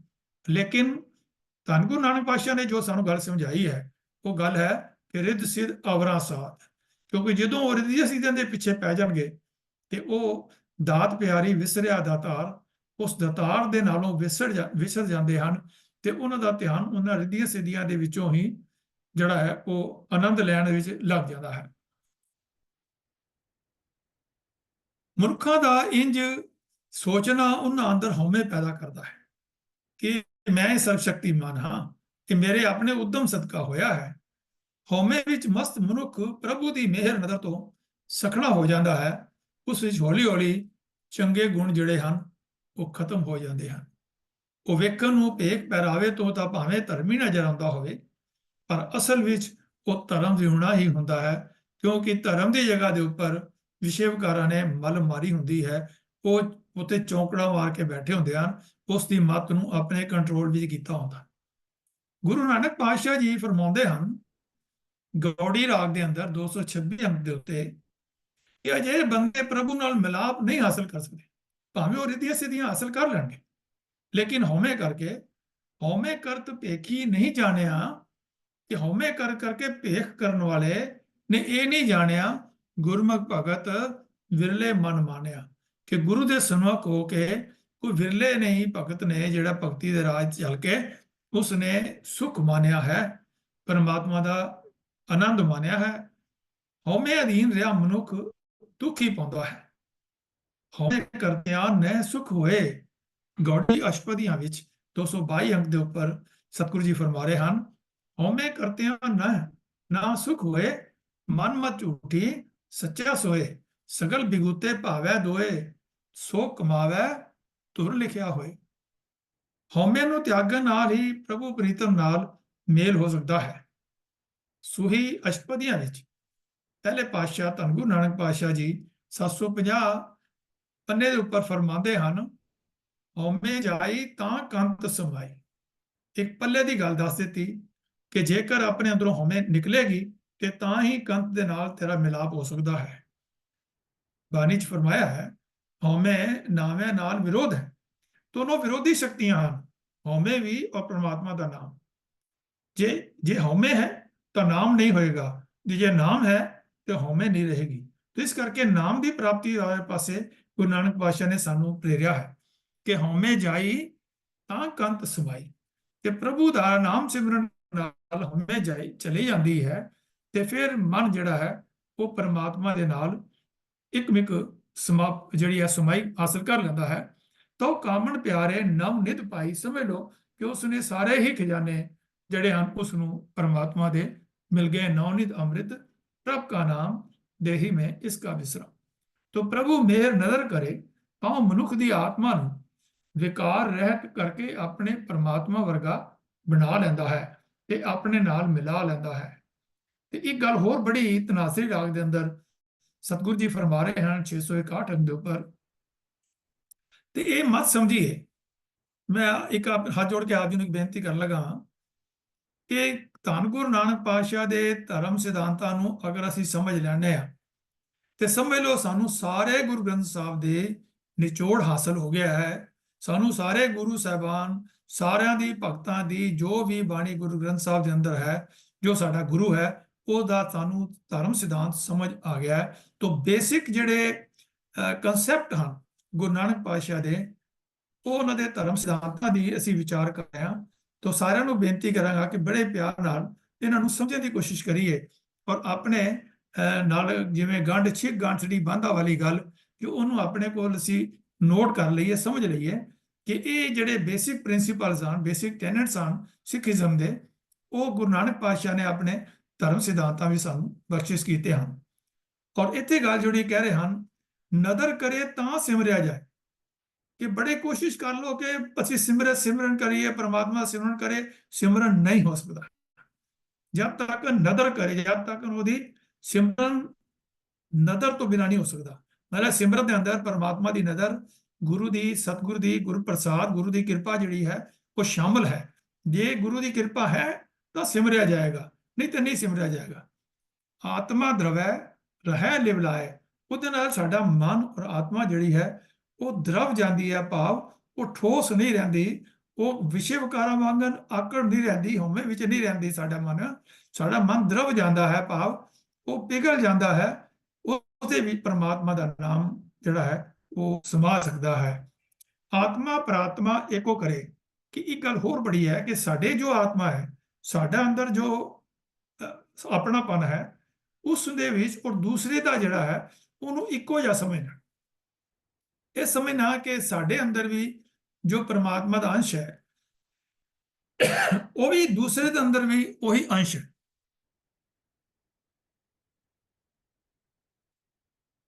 तो उस दी आत्मा और आप दूसरे दी आत्मा नाल, जिन्हों ਅਸੀਂ ਕਹਿੰਦੇ ਹਨ ਕਿ ਮਾਨਸ ਕੀ ਜਾਤ ਸਭੇ ਇੱਕ ਹੈ ਪਹਿਚਾਨਬੋ, तो वो कंसेप्ट ਸਾਨੂੰ ਕਲੀਅਰ ਕਰਾ ਰਹੇ ਹਨ कि अपने अंदर जो आत्मा है परमात्मा का अंश है और दूसरे के अंदर परमात्मा का अंश है, ਉਹਨੂੰ ਆਇਡੈਂਟੀਫਾਈ ਕਰਨ ਦੀ ਲੋੜ ਹੈ। ਆਤਮਾ ਪਰਾਤਮਾ ਏਕੋ ਕਰੈ, ਅੰਤਰ ਕੀ ਦੁਬਿਧਾ ਅੰਤਰ ਮਰੇ। ਤੇ ਅੰਦਰ ਹੀ ਜਿਹੜਾ ਸਾੜਾ ਸੀ ਕਿਸੇ ਦੂਜੇ ਦੇ ਨਾਲ ਹੰਕਾਰ ਦੇ ਨਾਲ ਨਫ਼ਰਤ ਕਰਦੇ ਸਾਂ, ਜੇ ਕਿਸੇ ਦੇ ਨਾਲ ਕਾਮ ਦੇ ਨਾਲ ਉਹਦੇ ਨਾਲ ਮਤ ਭੈੜੀ ਨਾਲ ਨਜ਼ਰ ਨਾਲ ਦੇਖਦੇ ਸਾਂ, ਤੇ ਉਹ ਅੰਦਰ ਹੀ ਮਨ ਜਿਹੜਾ ਹੈ ਉਹ ਸਾਫ਼ ਹੋ ਜਾਏਗਾ ਤੇ ਅੰਤਰ ਕੀ ਦੁਬਿਧਾ ਜਿਹੜੀ ਹੈ, ਦੁਚਿੱਤਾਪਨ ਜਿਹੜਾ ਸੀ ਉਹ ਅੰਦਰ ਹੀ ਖਤਮ ਹੋ ਜਾਏਗਾ। ਫਿਰ ਤਨਾਸਰੀ ਰਾਗ ਅੰਦਰ ਹੀ 660 ਅੰਗ ਦੇ ਉੱਪਰ ਧੰਨ ਗੁਰੂ ਨਾਨਕ ਪਾਤਸ਼ਾਹ ਨੇ ਬਖਸ਼ਿਸ਼ ਕੀਤੀ ਕਿ ਸਰਬੰ ਸਾਚਾ ਏਕ ਹੈ, ਦੂਜਾ ਨਾਹੀ ਕੋਈ। ਕਿ ਜਿਸ ਅਕਾਲ ਪੁਰਖ ਦੀ ਮੈਂ ਗੱਲ ਕਰ ਰਿਹਾ ਉਹ ਇੱਕੋ ਹੈ, 2 3 4 ਨਹੀਂ ਹਨ। ਸਾਹਿਬ ਮੇਰਾ ਇੱਕੋ ਹੈ ਭਾਈ ਹੈ, ਇੱਕੋ ਹੈ, ਇਹ ਦੂਜਾ ਨਹੀਂ ਹੈ, 2 3 4 ਨਹੀਂ ਹਨ। ਤੇਰਾ ਪਰਮਾਤਮਾ ਇੱਕ ਹੈ। ਇਸ ਕਰਕੇ ਮੂਲ ਮੰਤਰ ਦੇ ਆਰੰਭ ਦੇ ਅੰਦਰ ਹੀ ਇੱਕ ਲਿਖ ਦਿੱਤਾ, ਹਿੰਸਾ ਲਿਖ ਦਿੱਤਾ। ਜੇ ਇੱਕ ਈੜੀ ਨੂੰ ਸਿਆਰੀ ਪਾ ਕੇ ਕੱਕੇ ਨੂੰ ਸਿਆਰੀ ਪਾ ਦਿੰਦੇ ਜਾਂ ਔਂਕੜ ਲਾ ਦਿੰਦੇ ਜਾਂ ਮੁਕਤਾ ਛੱਡ ਦਿੰਦੇ, ਤੇ ਉਹ ਬੜੇ ਸਾਡੇ ਵਰਗੇ ਖੋਤੀ ਵਿਦਵਾਨ ਹਨ, ਉਹ ਅਲੱਗ-ਅਲੱਗ ਅਰਥ ਉਹਦੇ ਕਰ ਸਕਦੇ ਸਨ। ਲੇਕਿਨ ਜਦੋਂ ਇੱਕ ਲਿਖਦਾ, 1 ਲਿਖ ਦਿੱਤਾ, ਤਾਂ 1 ਮੀਨਸ ਓਨਲੀ 1। ਤਾਂ ਉਸੇ ਗੱਲ ਨੂੰ ਸਾਨੂੰ ਸਮਝਾ ਰਹੇ ਹਨ ਕਿ ਸਰਬੰ ਸਾਚਾ, ਸਾਰਿਆਂ ਦੇ ਵਿੱਚੋਂ ਪਰਮਾਤਮਾ ਸੱਚਾ ਇੱਕੋ ਹੀ ਪਰਮਾਤਮਾ ਹੈ, ਦੂਜਾ ਨਹੀਂ ਕੋਈ, ਦੂਸਰਾ ਕੋਈ ਨਹੀਂ ਹੈ। ਤਾਂ ਕਿ ਸੇਵਾ ਸੋ ਕਰੇ, ਆਪ ਉਸ ਪਰਮਾਤਮਾ ਦੇ ਨਾਲ ਸੇਵਾ ਦੇ ਵਿੱਚ ਤਾਂ ਹੀ ਕਰੇਗਾ, ਉਸ ਦਾ ਕਹਿਆ ਤਾਂ ਹੀ ਮੰਨੇਗਾ, ਉਹਦੇ ਹੁਕਮ ਅਨੁਸਾਰ ਤਾਂ ਹੀ ਚਲੇਗਾ, ਜਾਂ ਕਹੋ ਨਦਰ ਕਰੇ, ਜਿਹਦੇ ਉੱਪਰ ਅਕਾਲ ਪੁਰਖ ਨਦਰ ਕਰੇ ਤਾਂ ਸਿਮਰਿਆ ਜਾਏ। ਅਸੀਂ ਵਿਚਾਰਿਆ ਹੈ। ਅੱਗੇ ਗੱਲ ਸਤਿਗੁਰੂ ਜੀ ਫਰਮਾ ਰਹੇ ਹਨ ਕਿ ਕਈ ਵਾਰੀ ਸਾਨੂੰ ਭੁਲੇਖਾ ਹੋ ਜਾਂਦਾ ਹੈ ਕਿ ਕੋਈ ਦੇਖੋ ਕਿਹੜਾ ਬੰਦਾ ਕਿੰਨਾ ਅਮੀਰ ਹੈ, ਕਿਹੜਾ ਬੰਦਾ ਕੋਈ ਗਰੀਬ ਹੈ, ਕਿਸੇ ਦੀ ਕਿਸ ਤਰ੍ਹਾਂ ਦੀ ਸਰੀਰ ਹੈ, ਕਿਸੇ ਦਾ ਬੜਾ ਤਗੜਾ ਸਰੀਰ ਹੈ, ਕਿਸੇ ਦਾ ਮਾੜਾ ਜਿਹਾ ਸਰੀਰ ਹੈ, ਕੋਈ ਬਹੁਤ ਉੱਚੇ ਅਹੁਦੇ ਤੇ ਬੈਠਾ ਹੈ, ਕੋਈ ਵਿਚਾਰਾ ਦਰਵਾਜ਼ੇ ਦੇ ਉੱਪਰ ਖੜਾ ਹੈ, ਚੌਕੀਦਾਰ ਬਣ ਕੇ ਖੜਾ ਹੈ, ਤੇ ਕੋਈ ਭਾਂਡਾ ਹੈ ਜਿਹਦੇ ਅੰਦਰ ਦੁੱਧ ਸਮਾਇਆ ਹੋਇਆ ਹੈ, ਤੇ ਕੋਈ ਭਾਂਡਾ ਜਿਹੜਾ ਹੈ ਉਹ ਹਮੇਸ਼ਾ ਵਲਟੋਈ ਆਂਗਨ ਉਹ ਅੱਗ ਦੇ ਉੱਤੇ ਹੀ ਗੜਕਦੇ ਰਹਿੰਦੇ ਹਨ। ਜਿਵੇਂ ਸਾਗ ਬਣਾਉਣਾ ਹੈ ਜਾਂ ਮਾਂਹ ਦੀ ਦਾਲ ਬਣਾਉਣੀ ਹੈ ਜਾਂ ਹੋਰ ਚੀਜ਼ਾਂ ਬਣਾਉਣੀਆਂ ਨੇ, ਤੇ ਉਹ ਚੁੱਲ੍ਹੇ ਦੇ ਉੱਪਰ ਹੀ ਚੜੇ ਰਹਿੰਦੇ ਨੇ ਹਮੇਸ਼ਾ।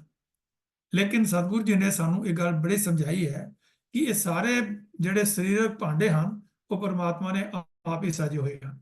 ਆਪੇ ਭਾਂਡੇ ਸਾਜੀਆਂ, ਆਪੇ ਪੂਰਨ ਦੇ, ਉਹਨਾਂ ਨੂੰ ਸੰਪੂਰਨ ਵੀ ਆਪੇ ਕੀਤਾ ਹੋਇਆ ਹੈ।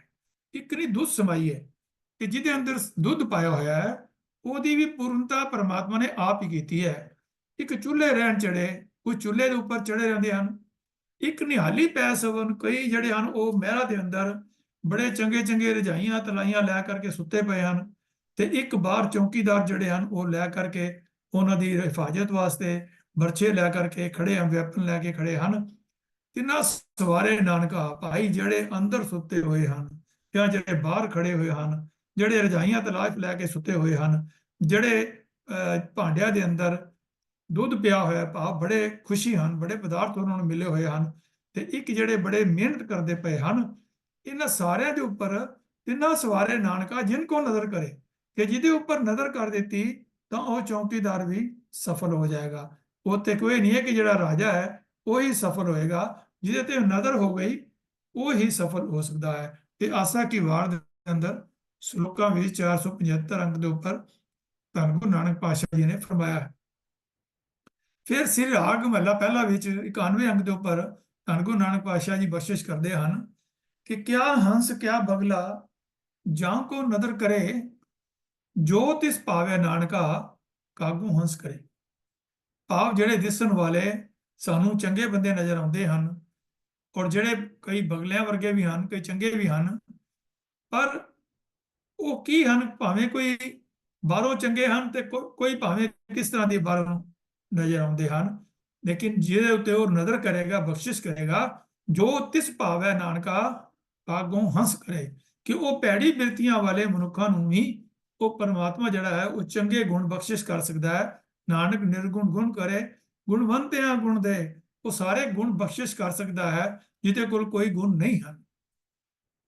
ਹੋਰ ਕੱਚੀ ਮੱਤੀ ਕੱਚ ਪਿਛ, ਅੰਧਿਆ ਅੰਧ ਵਿਚਾਰ, ਨਾਨਕ ਕਰਮੀ ਬੰਦਗੀ, ਨਦਰ ਲੰਗਾਏ ਪਾਰ। ਸਾਰੰਗੀ ਵਾਰ ਸ਼ਲੋਕ ਮਹਲਾ ਪਹਿਲਾ ਵਿੱਚ ਧੰਨ ਗੁਰੂ ਨਾਨਕ ਪਾਤਸ਼ਾਹ ਨੇ 1242 ਅੰਕ ਦੇ ਉੱਪਰ ਇਹ ਸਾਨੂੰ ਬਖਸ਼ਿਸ਼ ਕੀਤਾ ਹੈ ਕਿ ਪ੍ਰਭੂ ਦੀ ਮਿਹਰ ਦੇ ਪਾਤਰ ਬਣ ਕੇ ਮਨੁੱਖ ਬਲਵਾਨ ਆਤਮਾ ਦੇ ਮਾਲਕ ਬਣ ਜਾਂਦੇ ਹਨ ਅਤੇ ਪ੍ਰਭੂ ਵਿੱਚ ਲਿਵਲੀਨ ਹੋ ਜਾਂਦੇ ਹਨ।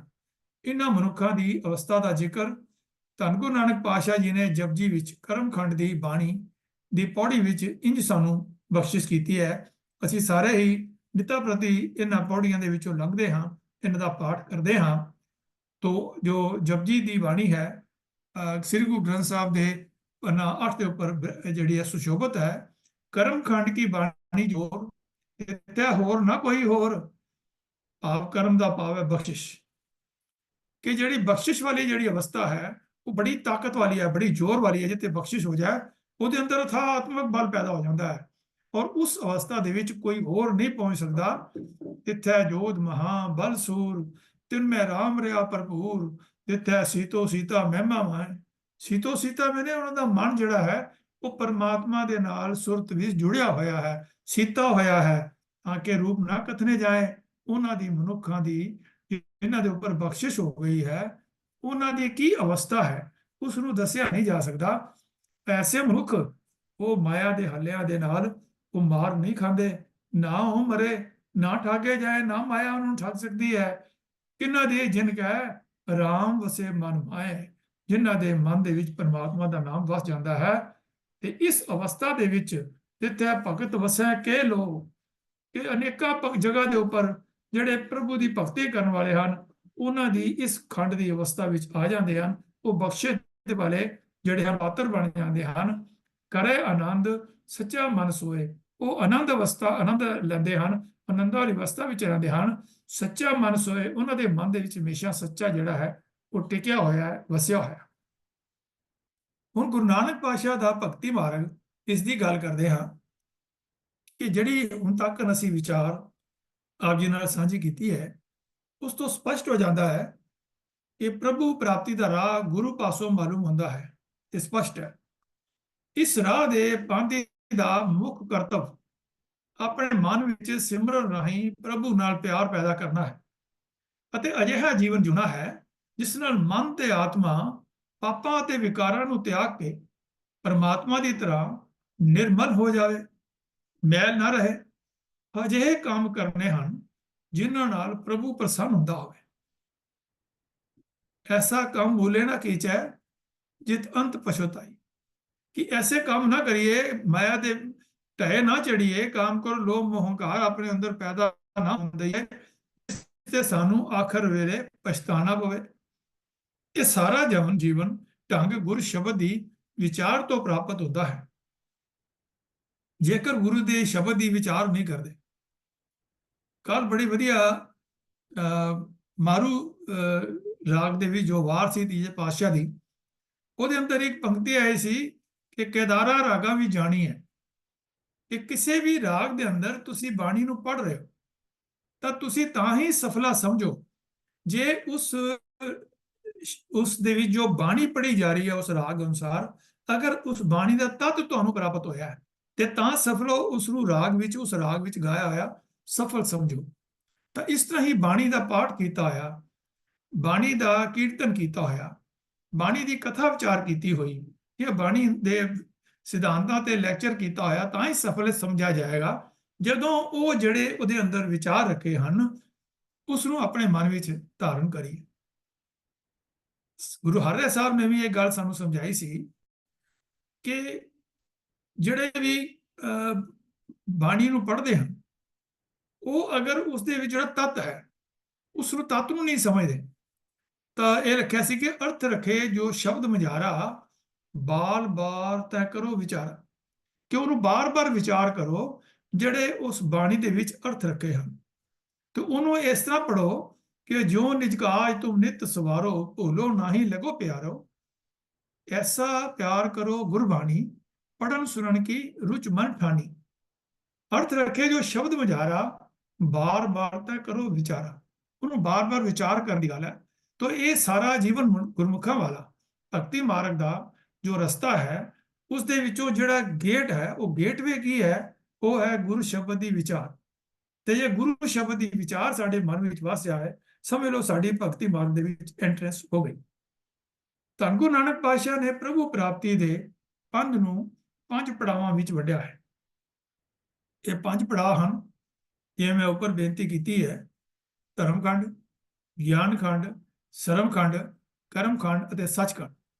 ਅਸਲ ਵਿੱਚ ਅਜਿਹੀਆਂ 5 ਮਾਨਸਿਕ ਅਵਸਥਾਵਾਂ ਹਨ। ਇਹ ਕੋਈ ਕਲੋਨੀਆਂ ਨਹੀਂ ਹਨ, ਇਹ ਕੋਈ ਬਿਲਡਿੰਗਾਂ ਨਹੀਂ ਹਨ, ਇਹ ਕੋਈ ਪੁਰੀਆਂ ਨਹੀਂ ਹਨ, ਨਾ ਹੀ ਇਹ ਕੋਈ ਮੰਦਰ ਮਕਾਨ ਹਨ, ਜਿਨ੍ਹਾਂ ਵਿੱਚ ਹੋ ਕੇ ਮਨੁੱਖ ਪ੍ਰਭੂ ਨਾਲ ਭੇਟਾ ਪ੍ਰਾਪਤ ਕਰ ਲੈਂਦਾ ਹੋਵੇ। ਇਹ ਐਸੀਆਂ 5 ਕੇਵਲ ਮਾਨਸਿਕ ਅਵਸਥਾਵਾਂ ਹਨ। ਜਿਸ ਤਰ੍ਹਾਂ ਇਹ ਪੌੜੀਆਂ ਬੰਦਾ ਮਨੁੱਖ ਚੜ੍ਹਦਾ, ਜਿਵੇਂ ਗੁਰਬਾਣੀ 'ਚ ਲਿਖਿਆ, ਇਹ ਪ੍ਰਾਪਤ ਪੌੜੀ ਹੈ ਚੜ੍ਹੀਆਂ ਹੋਏ ਅਕੀਸ, ਕਿ ਉਸ ਪਰਮਾਤਮਾ ਦੇ ਨਾਲ ਕਿਵੇਂ ਹੋਣ ਦੀਆਂ ਇਹ 5 ਪੌੜੀਆਂ ਹਨ, 5 ਅਵਸਥਾਵਾਂ ਹਨ, ਇਹ 5 ਪੜਾਅ ਹਨ। ਧਰਮ ਖੰਡ ਵਿੱਚ ਮਨੁੱਖ ਨੂੰ ਆਪਣੇ ਫਰਜ਼ਾਂ ਦੀ ਸੋਝੀ ਪੈਂਦੀ ਹੈ।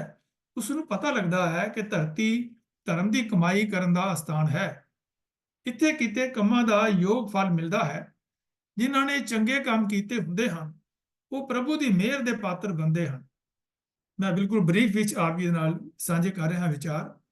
ਗਿਆਨ ਖੰਡ ਵਿੱਚ ਅਕਾਲ ਪੁਰਖ ਦੀ ਬੇਅੰਤ ਕੁਦਰਤ ਦਾ ਨਜ਼ਾਰਾ ਅੱਖਾਂ ਸਾਹਮਣੇ ਆਉਣ ਲੱਗ ਪੈਂਦਾ ਹੈ ਕਿ ਪਰਮਾਤਮਾ ਬੇਅੰਤ ਹੈ ਤੇ ਉਸ ਦੀ ਕੁਦਰਤ ਵੀ ਬੇਅੰਤ ਹੈ। ਗਿਆਨ ਦੀ ਹਨੇਰੀ ਆਉਂਦੀ ਹੈ। ਜਦੋਂ ਇਹ ਗਿਆਨ ਇਕੱਠਾ ਹੁੰਦਾ ਹੈ, ਜਦੋਂ ਅਸੀਂ ਬਾਣੀ ਨੂੰ ਪੜ੍ਹਦੇ ਹਾਂ, ਤਾਂ ਸਾਨੂੰ ਬੜੇ ਹੀ ਅਲੌਕਿਕ ਜਿਹੜੀਆਂ ਹਨ ਉਹ ਜਾਣਕਾਰੀਆਂ ਮਿਲਦੀਆਂ ਹਨ। ਤੇ ਉਹਦੇ ਅੱਗੇ ਸਾਡੇ ਜਿਹੜੇ ਮਨ ਦੇ ਵਿੱਚ ਆਪਣੇ ਟਟਿਆਣੇ ਹੋਣ ਕਰਕੇ ਜਿਹੜੇ ਭਰਮ ਵਹਿਮ ਸਨ, ਉਹ ਸਾਰੇ ਦੂਰ ਹੋ ਜਾਂਦੇ ਹਨ। ਕਿ ਸਾਨੂੰ ਬਹੁਤ ਪਤਾ ਹੈ, ਸਾਨੂੰ ਬਹੁਤ ਪਤਾ ਹੈ।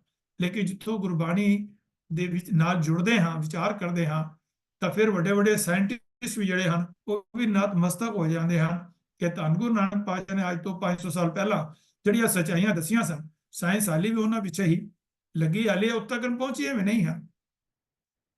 ਇਸ ਤੋਂ ਅੱਗੇ ਸਰਮਖੰਡ ਵਿੱਚ ਮਨੁੱਖ ਨੂੰ ਉਦਮ ਕਰਨ ਲਈ ਪ੍ਰੇਰਨਾ ਦਿੱਤੀ ਗਈ। ਉਦਮ ਕਰਦਿਆਂ ਜਿਉ ਤੂੰ, ਕਮਾਉਂਦਿਆਂ ਸੁਖ ਪਹੁੰਚ, ਧਿਆਇਂਦਿਆਂ ਤੂੰ ਪ੍ਰਭ ਮਿਲ, ਨਾਨਕ ਉਤਰੀ ਚਿੰਤ। ਤੋ ਚਿੰਤਾ ਦੂਰ ਕਰਨ ਵਾਸਤੇ ਇਹ ਉਦਮ ਕਰਨਾ ਬੜਾ ਜ਼ਰੂਰੀ। ਆਲਸ ਜਿਹੜਾ ਹੈ, ਸਿੱਖ ਧਰਮ ਆਲਸੀਆਂ ਦਾ ਧਰਮ ਨਹੀਂ ਹੈ। ਜੇਕਰ ਕੋਈ ਮਨੁੱਖ ਸਮਝੇ ਕਿ ਮੈਂ ਆਲਸੀ ਹਾਂ ਤੇ ਮੈਨੂੰ ਧਰਮ ਵਿੱਚੋਂ, ਸਿੱਖ ਧਰਮ ਵਿੱਚੋਂ ਕੋਈ ਪ੍ਰਾਪਤੀ ਹੋਏਗੀ, ਉਹ ਨਹੀਂ ਹੋ ਸਕਦੀ। ਤੋ ਇਸ ਅਵਸਥਾ ਦੇ ਵਿੱਚ ਇਹ ਜੋ ਸਾਨੂੰ ਉੱਚੀ ਅਵਸਥਾ ਜਿਹੜੀ ਮਿਹਨਤ ਕਰਨ ਦੀ ਅਵਸਥਾ ਜਿਹੜੀ ਹੈ, ਉਹ ਸਰਮਖੰਡ ਹੈ। ਮਨੁੱਖ ਨੂੰ ਉਦਮ ਕਰਨ ਲਈ ਪ੍ਰੇਰਨਾ ਦਿੱਤੀ ਗਈ। ਇੱਥੇ ਮਨ ਦੀ ਘਾੜਤ ਘੜੀ ਜਾਂਦੀ ਹੈ। ਮਨੁੱਖ ਦੀ ਸੁਰਤ, ਮਤ, ਬੁੱਧੀ ਵਿੱਚ ਵਿਕਾਸ ਹੁੰਦਾ ਹੈ। ਉਸ ਵਿੱਚ ਦੈਵੀ ਗੁਣ ਆ ਜਾਂਦੇ ਹਨ। ਮੈਂ ਇੱਥੇ ਇਸ ਪੰਕਤੀ ਦੇ ਵਿਸਤਾਰ ਸਹਿਤ ਅਰਥ ਨਹੀਂ ਕਰਾਂਗਾ, ਕਿਉਂਕਿ ਮਿਸ਼ਨਰੀ ਕਾਲਜ ਦੀ ਗੁਰਮਤਿ ਕਲਾਸ USA ਦੇ ਵਿੱਚ ਇਹ ਜਿਹੜੀ ਸੁਰਤ, ਮਤ, ਮਨ, ਬੁੱਧ ਦੀ ਘਾੜਤ ਜਿਹੜੀ ਹੈ, ਉਸ ਬਾਰੇ ਕਈ ਵਾਰੀ ਸਵਾਲ ਆ ਚੁੱਕੇ ਹਨ। ਉਹਦੇ ਜਵਾਬ ਜਿਹੜੇ ਹਨ YouTube ਦੇ ਉੱਪਰ ਪਏ ਹੋਏ ਹਨ। ਜਿਹੜੇ ਵੀ ਇਹਦਾ ਵਿਸਤਾਰ ਸਹਿਤ ਜਵਾਬ ਦੇਖਣਾ ਚਾਹਣ, ਉਹ ਉੱਥੇ YouTube ਦੇ ਉੱਪਰ ਦੇਖ ਸਕਦੇ ਹਨ। ਪ੍ਰਭੂ ਮਨੁੱਖ ਉੱਤੇ ਦਇਆ ਕਰਦਾ ਹੈ। ਮਨੁੱਖ ਕਰਮਖੰਡ ਵਿੱਚ ਆ ਜਾਂਦਾ ਹੈ। ਅਕਾਲ ਪੁਰਖ ਉਸ ਨੂੰ ਬਲਵਾਨ ਬਣਾਉਂਦਾ ਹੈ। ਵਿਕਾਰ ਉਸ ਤੋਂ ਦੂਰ ਭੱਜਦੇ ਹਨ। ਉਸ ਦਾ ਮਨ ਹਮੇਸ਼ਾ ਖੇੜੇ ਵਿੱਚ ਰਹਿੰਦਾ ਹੈ। ਅਕਾਲ ਪੁਰਖ ਦੀ ਮਿਹਰ ਦਾ ਪਾਤਰ ਬਣ ਕੇ ਮਨੁੱਖ ਉਸ ਨਾਲ ਇੱਕਮਿਕ ਹੋ ਜਾਂਦਾ ਹੈ। ਇਹ ਸੱਚਖੰਡ ਦੀ ਅਵਸਥਾ ਹੈ। ਇਸ ਸਭ ਤੋਂ ਉੱਚੀ ਅਵਸਥਾ ਦਾ ਜ਼ਿਕਰ ਅੱਖਰਾਂ ਰਾਹੀਂ ਬਿਆਨ ਨਹੀਂ ਕੀਤਾ ਜਾ ਸਕਦਾ। ਉਹ ਇਹ ਬਾਣੀ ਕਹਿੰਦੀ ਹੈ ਕਿ ਜੇ ਕੋ ਕਹੇ ਪਿੱਛੇ ਪਛਤਾਏ। ਕਾਗਜ਼ ਕਲਮ ਨਾ ਲਿਖਣ ਹਾਰ, ਇਹ ਕਾਗਜ਼ ਔਰ ਕਲਮ ਨਾਲ ਲਿਖਣ ਵਾਲੀ ਗੱਲ ਨਹੀਂ ਹੈ। ਇਹ ਤੇ ਬਹਿ ਕੇ ਵਿਚਾਰ ਕਰਨ ਦੀ ਗੱਲ ਹੈ ਕਿ ਜਿਹੜਾ ਇਸ ਅਵਸਥਾ ਦੇ ਵਿੱਚੋਂ ਨਿਕਲਦਾ ਹੈ, 5 ਖੰਡਾਂ ਵਿੱਚੋਂ, ਉਸ ਦੀ ਕਿਹੋ ਜਿਹੀ ਖੂਬਸੂਰਤ ਜਿਹੜੀ ਹੈ ਅਵਸਥਾ ਹੋ ਜਾਂਦੀ ਹੈ। ਤਾਂ ਉੱਚੀ ਅਵਸਥਾ ਦਾ ਜ਼ਿਕਰ ਅੱਖਰਾਂ ਰਾਹੀਂ ਨਹੀਂ ਕੀਤਾ ਜਾ ਸਕਦਾ। ਲੇਕਿਨ ਬੜੇ ਅਫਸੋਸ ਦੀ ਗੱਲ ਹੈ ਕਿ ਅੱਜ ਸ੍ਰੀ ਗੁਰੂ ਗ੍ਰੰਥ ਸਾਹਿਬ ਦੇ ਜਿਹੜੇ ਕੁਝ ਕੁ ਗੁਰਦੁਆਰੇ ਸਾਹਿਬ ਬਣੇ ਹੋਣ, ਉਹਨਾਂ ਨੂੰ ਸੱਚਖੰਡ ਦਾ ਦਰਜਾ ਦਿੱਤਾ ਜਾਂਦਾ ਹੈ। ਕੋਈ ਪੰਜਾਬ ਵਿੱਚ ਹਨ, ਕੁਝ ਜਿਹੜੇ ਪੰਜਾਬ ਤੋਂ ਬਾਹਰ ਹਨ, ਉਹਨਾਂ ਨੂੰ ਵੀ ਸੱਚਖੰਡ ਦਾ ਦਰਜਾ ਦਿੱਤਾ ਜਾਂਦਾ ਹੈ। ਔਰ ਕਈਆਂ ਨੇ ਲੋਕਲ ਗੁਰਦੁਆਰਿਆਂ ਦੇ ਉੱਪਰ ਜਿੱਥੇ ਮਹਾਰਾਜ ਦਾ ਸੁਖਾਸਨ ਸਥਾਨ ਹੈ, ਉਸ ਨੂੰ ਸੱਚਖੰਡ ਕਿਹਾ ਜਾਂਦਾ ਹੈ। ਲੇਕਿਨ ਇੰਨੀ ਸਾਰੀ ਕਲੀਅਰ ਗੁਰਬਾਣੀ ਦੇ ਵਿੱਚ ਗੁਰੂ ਨਾਨਕ ਪਾਤਸ਼ਾਹ ਦੀ ਸਿੱਖਿਆ ਹੋਣ ਦੇ ਬਾਵਜੂਦ ਵੀ ਅਸੀਂ ਫਿਰ ਵੀ ਉੱਥੇ ਜਾ ਜਾ ਕੇ ਮੱਥਾ ਟੇਕਦੇ ਹਾਂ ਕਿ ਸ਼ਾਇਦ ਸੱਚਖੰਡ ਇੱਥੇ ਹੀ ਹੈ, ਤੇ ਉਸ ਦੇ ਅੰਦਰ ਵੜ ਕੇ ਅਰਦਾਸਾਂ ਕਰਨਾ ਸ਼ੁਰੂ ਕਰਦੇ ਹਾਂ ਕਿ ਸ਼ਾਇਦ ਅਸੀਂ ਸੱਚਖੰਡ ਅੱਪੜ ਗਏ ਹਾਂ। ਤੋ ਇਹਨਾਂ ਭੰਬਲ ਭੂਸਿਆਂ ਤੋਂ ਬਚਣ ਲਈ ਵਿਚਾਰ ਦੀ ਬੜੀ ਜ਼ਰੂਰੀ ਹੈ। ਵਿਚਾਰ ਕਰਨ ਤੋਂ ਬਾਅਦ ਹੀ ਜਿਹੜਾ ਹੈ ਮਨਮੁਖ ਔਰ ਗੁਰਮੁਖ ਦੇ ਵਿੱਚ ਫਰਕ ਜਿਹੜਾ ਹੈ ਉਹ ਪੈਦਾ ਹੁੰਦਾ ਹੈ।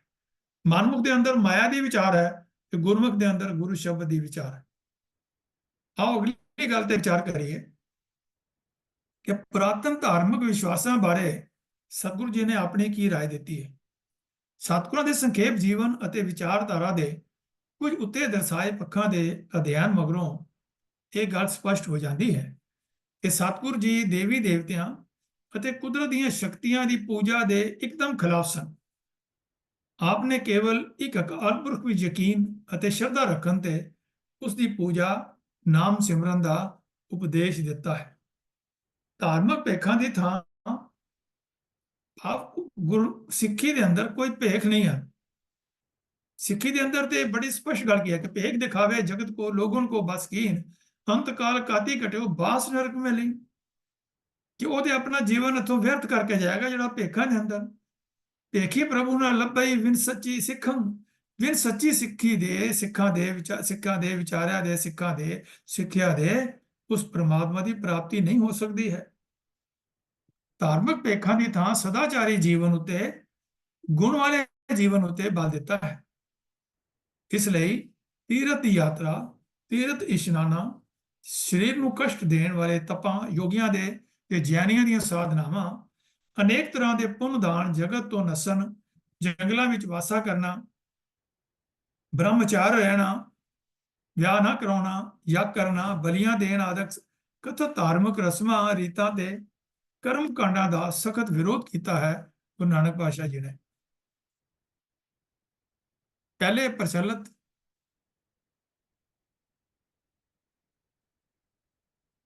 ਆਤਮਾ ਦੀ ਹੋਂਦ, ਆਵਾਗਮਨ, ਪੁਨਰ ਜਨਮ, ਕਰਮ ਸਿਧਾਂਤ ਤੇ ਮੁਕਤੀ ਦੇ ਸਿਧਾਂਤ ਨੂੰ ਜ਼ਰੂਰ ਸਵੀਕਾਰਿਆ ਗਿਆ ਹੈ, ਪਰ ਉਹ ਵੀ ਆਪਣੇ ਨਵੇਂ ਅਰਥਾਂ ਵਿੱਚ। ਪਹਿਲੇ ਪ੍ਰਚਲਿਤ ਵਿਚਾਰਾਂ ਅਨੁਸਾਰ ਕਰਮ ਨਾਸ ਨਹੀਂ ਸਨ ਹੋ ਸਕਦੇ, ਪਰ ਗੁਰੂ ਜੀ ਨੇ ਕਿਹਾ ਹੈ ਕਿ ਜੇ ਮਨੁੱਖ ਪਾਪਾਂ ਤੋਂ ਤੋਬਾ ਕਰ ਲਵੇ ਤੇ ਗੁਰੂ ਦੇ ਰਸਤੇ ਉੱਤੇ ਚੱਲ ਪਵੇ ਤਾਂ ਉਸ ਨੂੰ ਪਹਿਲਾਂ ਕੀਤੇ ਮਾੜੇ ਕੰਮਾਂ ਦੇ ਪ੍ਰਭਾਵ ਤੋਂ ਮੁਕਤੀ ਮਿਲ ਸਕਦੀ ਹੈ। ਪਹਿਲਾਂ ਇਹ ਵਿਚਾਰ ਪ੍ਰਚਲਿਤ ਸੀ ਕਿ ਮੁਕਤੀ ਕੇਵਲ ਮਰਨ ਮਗਰੋਂ ਹੀ ਪ੍ਰਾਪਤ ਹੋ ਸਕਦੀ ਹੈ। ਸਤਿਗੁਰਾਂ ਨੇ ਜੀਵਨ ਮੁਕਤ ਦਾ ਸਿਧਾਂਤ ਦਿੱਤਾ ਹੈ। ਇਸੇ ਜੀਵਨ ਵਿੱਚ ਵਿਕਾਰ ਰਹਿਤ ਹੋ ਕੇ ਪ੍ਰਭੂ ਨਾਲ ਇੱਕ ਸੁਰ ਹੋ ਜਾਣਾ ਹੀ ਜੀਵਨ ਮੁਕਤੀ ਹੈ। ਆਪ ਨੇ ਸਵਰਗ ਅਤੇ ਨਰਕ ਉਨੀ ਹੀ ਉਹਨਾਂ ਨੂੰ ਬਿਲਕੁਲ ਹੀ ਮਾਨਤਾ ਨਹੀਂ ਦਿੱਤੀ। ਆਪ ਨੇ ਲੋਕਾਂ ਨੂੰ ਸਵਰਗਾਂ ਦੇ ਅਤੀ ਸੁੱਖਾਂ ਅਤੇ ਨਰਕਾਂ ਦੇ ਭਿਅੰਕਰ ਕਸ਼ਟਾਂ ਦੇ ਖਿਆਲ ਵੱਲੋਂ ਮੋੜ ਕੇ ਪ੍ਰਭੂ ਦੇ ਚਰਨ ਕਮਲਾਂ ਦੀ ਮੌਜ, ਪ੍ਰਭੂ ਪ੍ਰੀਤ ਦਾ ਸਵਾਦ ਬਖਸ਼ਿਆ ਹੈ। ਅੰਤ ਵਿੱਚ ਅਸੀਂ ਇਹ ਕਹਿ ਸਕਦੇ ਹਾਂ ਕਿ ਗੁਰੂ ਨਾਨਕ ਪਾਤਸ਼ਾਹ ਦਾ ਧਰਮ ਬਹੁਤ ਸਰਲ ਅਤੇ ਹਰ ਸਮੇਂ ਹਰ ਥਾਂ ਅਪਣਾਏ ਜਾਣ ਜੋਗਾ ਧਰਮ ਹੈ। ਨਾਮ ਜਪਣਾ, ਧਰਮ ਦੀ ਕਿਰਤ ਕਰਨੀ, ਵੰਡ ਕੇ ਛਕਣਾ ਇਸ ਧਰਮ ਦੀ ਵਿਚਾਰਧਾਰਾ ਦੇ ਮੂਲ ਆਧਾਰ ਹਨ। ਤੋਂ ਅਗਲੀ ਗੱਲ ਜਿਹੜੀ ਆਪ ਜੀ ਦੇ ਨਾਲ ਥੋੜੀ ਜਿਹੀ ਹੋਰ ਵਿਚਾਰ ਸਾਂਝੀ ਕਰਾਂਗੇ ਇੱਕ ਦੋ ਪੁਆਇੰਟ ਤੇ ਫਿਰ ਸਮਾਪਤੀ ਵੱਲ ਅਸੀਂ ਅੱਜ ਵਧਾਂਗੇ। ਸਮਾਜਿਕ ਵਿਚਾਰਧਾਰਾ। ਗੁਰੂ ਨਾਨਕ ਪਾਤਸ਼ਾਹ ਦੇ ਆਗਮਨ ਸਮੇਂ ਦੀ ਸਮਾਜਿਕ ਦਸ਼ਾ ਬਾਰੇ ਉੱਪਰ ਵਿਚਾਰ ਕੀਤੀ ਹੈ। ਉੱਥੇ ਇਹ ਦੱਸਣ ਦਾ ਵੀ ਯਤਨ ਕੀਤਾ ਗਿਆ ਕਿ ਗੁਰੂ ਸਾਹਿਬ ਕਿਹੋ ਜਿਹੇ ਸਮਾਜ ਦੀ ਸਿਰਜਣਾ ਕਰਨਾ ਚਾਹੁੰਦੇ ਸਨ ਅਤੇ ਉਹਨਾਂ ਸਭ ਵਿਚਾਰਾਂ ਨੂੰ ਜਿਹੜਾ ਹੈ ਉਹ ਹੁਣ ਦੁਬਾਰਾ ਦੁਹਰਾਉਣਾ ਠੀਕ ਨਹੀਂ ਹੈ, ਲੇਕਿਨ ਹੇਠਾਂ ਜੋ ਅੱਗੋਂ ਵਿਚਾਰ ਕਰਾਂਗੇ ਆਪ ਦੇ ਨਾਲ ਸਮਾਜਿਕ ਵਿਚਾਰਧਾਰਾ ਦੇ ਜੋ ਮੁੱਖ ਅੰਗ ਦਿੱਤੇ ਹਨ ਉਹਨਾਂ ਬਾਰੇ ਥੋੜੀ ਜਿਹੀ ਵਿਚਾਰ ਕਰ ਲੈਣੇ ਹਨ। ਇਹ ਸਭ ਮਨੁੱਖ ਬਰਾਬਰ ਹਨ, ਜਿਵੇਂ ਉੱਪਰ ਵੀ ਗੱਲ ਕੀਤੀ ਹੈ ਅਸੀਂ। ਸਤਿਗੁਰਾਂ ਨੇ ਇਸ ਗੱਲ ਉੱਤੇ ਬਹੁਤ ਜ਼ੋਰ ਦਿੱਤਾ ਕਿ ਸਾਰੇ ਮਨੁੱਖ ਪ੍ਰਭੂ ਦੀ ਸੰਤਾਨ ਹੋਣ ਕਰਕੇ ਆਪਸ ਵਿੱਚ ਭਰਾ ਹਨ। ਮਨੁੱਖ ਜਾਤੀ ਨੂੰ ਦੇਸ਼, ਨਸਲ, ਰੰਗ, ਬੋਲੀ, ਉਪਜੀਵਕਾ ਲਈ ਅਪਣਾਏ ਕਿੱਤੇ ਅਨੁਸਾਰ ਵੰਡਿਆ ਨਹੀਂ ਜਾ ਸਕਦਾ। ਇਹ ਨਹੀਂ ਕਿ ਜੇ ਕੋਈ ਧੋਬੀ ਹੈ ਤੇ ਉਹਦੀ ਅਲੱਗ ਨਸਲ ਹੋ ਗਈ, ਤੇ ਜੇ ਕੋਈ ਨਾਈ ਹੈ ਤਾਂ ਉਹਦੀ ਅਲੱਗ ਹੋ ਗਈ, ਤੇ ਜੇ ਕੋਈ ਖੇਤੀਬਾੜੀ ਕਰਦਾ ਤੇ ਉਹ ਅਲੱਗ ਹੋ ਗਿਆ। ਤੇ ਇਸ ਤਰੀਕੇ ਨਾਲ ਜਿਹੜਾ ਹੱਥੀ ਕਿਰਤੀ ਸਿੰਘ ਹੈ ਉਹਦੀ ਅਲੱਗ ਹੋ ਗਿਆ। ਤੋ ਇਸ ਤਰ੍ਹਾਂ ਇਹਨਾਂ ਨੂੰ ਵੰਡ ਵਪਾਰ ਕਰਨ ਵਾਲੇ ਨੂੰ ਅਲੱਗ ਤਰੀਕੇ ਨਾਲ ਵੰਡਿਆ ਨਹੀਂ ਜਾ ਸਕਦਾ ਮਨੁੱਖ ਜਾਤੀ ਨੂੰ। ਇਸ ਲਈ ਸਤਿਗੁਰਾਂ ਨੇ ਭਾਰਤੀ ਸਮਾਜ ਦੀ ਬ੍ਰਾਹਮਣੀ ਵਰਨ ਵੰਡ ਨੂੰ ਜ਼ੋਰਦਾਰ ਲਫ਼ਜ਼ਾਂ ਵਿੱਚ ਨਿੰਦਿਆ ਔਰ ਨੀਚ ਕੇ ਜਾਂਦੇ ਸ਼ੂਦਰਾਂ ਨਾਲ ਸਾਂਝ ਪਾਈ। ਵਰਨਾ ਜਾਤਾਂ ਉਪਜਾਤਾਂ ਵਿੱਚ ਵੰਡੇ ਹੋਏ ਲੋਕਾਂ ਵਿੱਚੋਂ ਨਫ਼ਰਤ ਖਤਮ ਕਰਨ ਲਈ ਸਤਿਗੁਰਾਂ ਨੇ ਲੰਗਰ ਦੀ ਪ੍ਰਥਾ ਆਰੰਭ ਕੀਤੀ ਔਰ ਇਹ ਕਿਹਾ ਗਿਆ ਕਿ ਖੱਤਰੀ ਬ੍ਰਾਹਮਣ ਸ਼ੂਦ ਵੈਸ਼ ਉਪਦੇਸ਼ ਚੋਂ ਵਰਨਾ ਕੋ ਸਾਂਝਾ। ਲੇਕਿਨ ਬ੍ਰਾਹਮਣ ਦੀ ਜੋ ਨੀਤੀ ਹੈ ਉਸ ਅਨੁਸਾਰ ਜਿਹੜੇ ਕਿ ਅਖੌਤੀ ਸ਼ੂਦਰ ਹਨ ਕਹੇ ਜਾਂਦੇ, ਉਹਨਾਂ ਨੂੰ ਤੇ ਧਾਰਮਿਕ ਪੁਸਤਕਾਂ ਪੜ੍ਹਨ ਦਾ ਅਧਿਕਾਰ ਹੀ ਨਹੀਂ। ਤੇ ਜੇ ਕਿਤੇ ਉਹਨਾਂ ਦੇ ਗਲਤੀ ਨਾਲ ਕੰਨ ਦੇ ਵਿੱਚ ਕੋਈ ਰਾਮ ਨਾਮ ਪੈ ਜਾਏ, ਕੋਈ ਪ੍ਰਭੂ ਦੇ ਨਾਮ ਦੀ ਗੱਲ ਪੈ ਜਾਵੇ, ਤਾਂ ਮਨੂ ਸਿਮਰਤੀ ਕਹਿੰਦੇ ਕਿ ਉਹਦੇ ਕੰਨਾਂ ਦੇ ਵਿੱਚ ਸਿੱਕਾ ਢਾਲ ਕੇ ਪਾ ਦੇਣਾ ਚਾਹੀਦਾ ਹੈ। ਲੇਕਿਨ ਗੁਰੂ ਨਾਨਕ ਪਾਤਸ਼ਾਹ ਨੇ ਇਹ ਗੱਲ ਕਹੀ, ਖੱਤਰੀ ਬ੍ਰਾਹਮਣ ਸ਼ੂਦ ਵੈਸ਼ ਉਪਦੇਸ਼ ਚੋਂ ਵਰਨਾ ਕੋ ਸਾਂਝਾ। ਗੁਰਮੁਖ ਨਾਮ ਜਪੇ ਉਧਰੇ ਸੋ ਕਲਮੇ, ਘਟ ਘਟ ਨਾਨਕ ਮਾਝਾ। ਕਿ ਜਿਹੜਾ ਗੁਰਮੁਖ ਇਸ ਸੰਸਾਰ ਦੇ ਵਿੱਚ ਆ ਕੇ ਪ੍ਰਭੂ ਦਾ ਨਾਮ ਸਿਮਰਨ ਕਰੇਗਾ, ਕੋਈ ਗਾਵੇ ਕੋ ਸੁਨੇ ਹਰ ਨਾਮਾ ਚਿਤ ਲਾਏ, ਕੋ ਕਬੀਰ ਸੰਸਾ ਨਹੀਂ ਅੰਤ ਪਰਮ ਗਤ ਪਾਏ। ਉਹ ਪਰਮ ਗਤੀ ਨੂੰ ਜ਼ਰੂਰ ਪ੍ਰਾਪਤ ਹੋਏਗਾ। ਮਗਰਲੇ ਗੁਰੂ ਸਾਹਿਬਾਨ ਨੇ ਜਿਵੇਂ ਲੰਗਰ ਦੀ ਪ੍ਰਥਾ ਜਿਹੜੀ ਹੈ ਸਤਿਗੁਰਾਂ ਨੇ ਆਰੰਭ ਕੀਤੀ ਕਿ ਉੱਥੇ ਸਾਰੇ ਬੈਠ ਕਰਕੇ ਇਕੱਠੇ ਪੰਗਤ ਵਿੱਚ ਬੈਠ ਕਰਕੇ ਲੰਗਰ ਛਕਣ। ਗੁਰੂ ਅਮਰਦਾਸ ਜੀ ਨੇ ਤੇ ਅਕਬਰ ਨੂੰ ਵੀ ਕਹਿ ਦਿੱਤਾ ਕਿ ਪਹਿਲੇ ਪੰਗਤ ਪਾਛੇ ਸੰਗਤ, ਕਿ ਪਹਿਲੇ ਲੰਗਰ ਛਕੋ। ਜਿਹੜੇ ਗੋਇੰਦਵਾਲ ਸਾਹਿਬ ਜਦੋਂ ਅਕਬਰ ਮਿਲਣ ਆਇਆ ਗੁਰੂ ਅਮਰਦਾਸ ਪਾਤਸ਼ਾਹ ਜੀ ਨੂੰ, ਤਾਂ ਕਿੰਨੇ ਦ੍ਰਿੜਤਾ ਨਾਲ ਸਿਧਾਂਤ ਜਿਹੜੇ ਆ ਗੁਰੂ ਸਾਹਿਬ ਜੀ ਆਪ ਉਹਨਾਂ ਨੂੰ ਲਾਗੂ ਕਰਦੇ ਸਨ, ਸਾਰੇ ਗੁਰੂ ਸਾਹਿਬਾਨ। ਤੇ ਉੱਥੇ ਲੰਗਰ ਦੀ ਪ੍ਰਥਾ ਵੀ ਇਸੇ ਕਰਕੇ ਆਰੰਭ ਕੀਤੀ ਸੀ।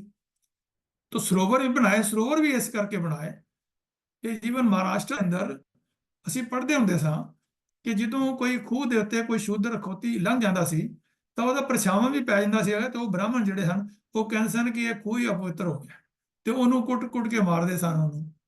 ਤੇ ਗੁਰੂ ਨਾਨਕ ਪਾਤਸ਼ਾਹ ਨੇ ਵੀ ਜਿਹੜੀ ਹਰਿਦੁਆਰ ਵਾਲੀ ਜਿਹੜੀ ਸਾਖੀ ਹੈ, ਜਿਵੇਂ ਕਾਲ ਨਹੀਂ ਜੋਗ ਨਾਹੀ ਨਾਹੀ ਸਤਕਾ ਠੱਗ, ਥਾਨਿਸ਼ਟ ਜਗ ਭ੍ਰਿਸ਼ਟ ਹੋਏ ਡੂਬਤਾ ਇਵ ਜਗ। ਤੋ ਇਹ ਸਾਰੀਆਂ ਗੱਲਾਂ ਜਿਹੜੀਆਂ ਹਨ ਉਹ ਕਿਹਾ ਵੀ ਕਬੁੱਧ ਡੂਮਣੀ ਕੁਦਾਇਆ ਕੁਸਾਇਨ ਪਰ ਨਿੰਦਾ ਘਟ ਚੂੜੀ, ਮੁੱਠੀ ਕ੍ਰੋਧ ਚੰਡਾਲ ਕਾਰੀ ਕੱਢੀ ਕਿਹਾ ਥੀਆਂ ਜਾਂ ਚਾਰੇ ਬੈਠੀਆਂ ਨਾਲ।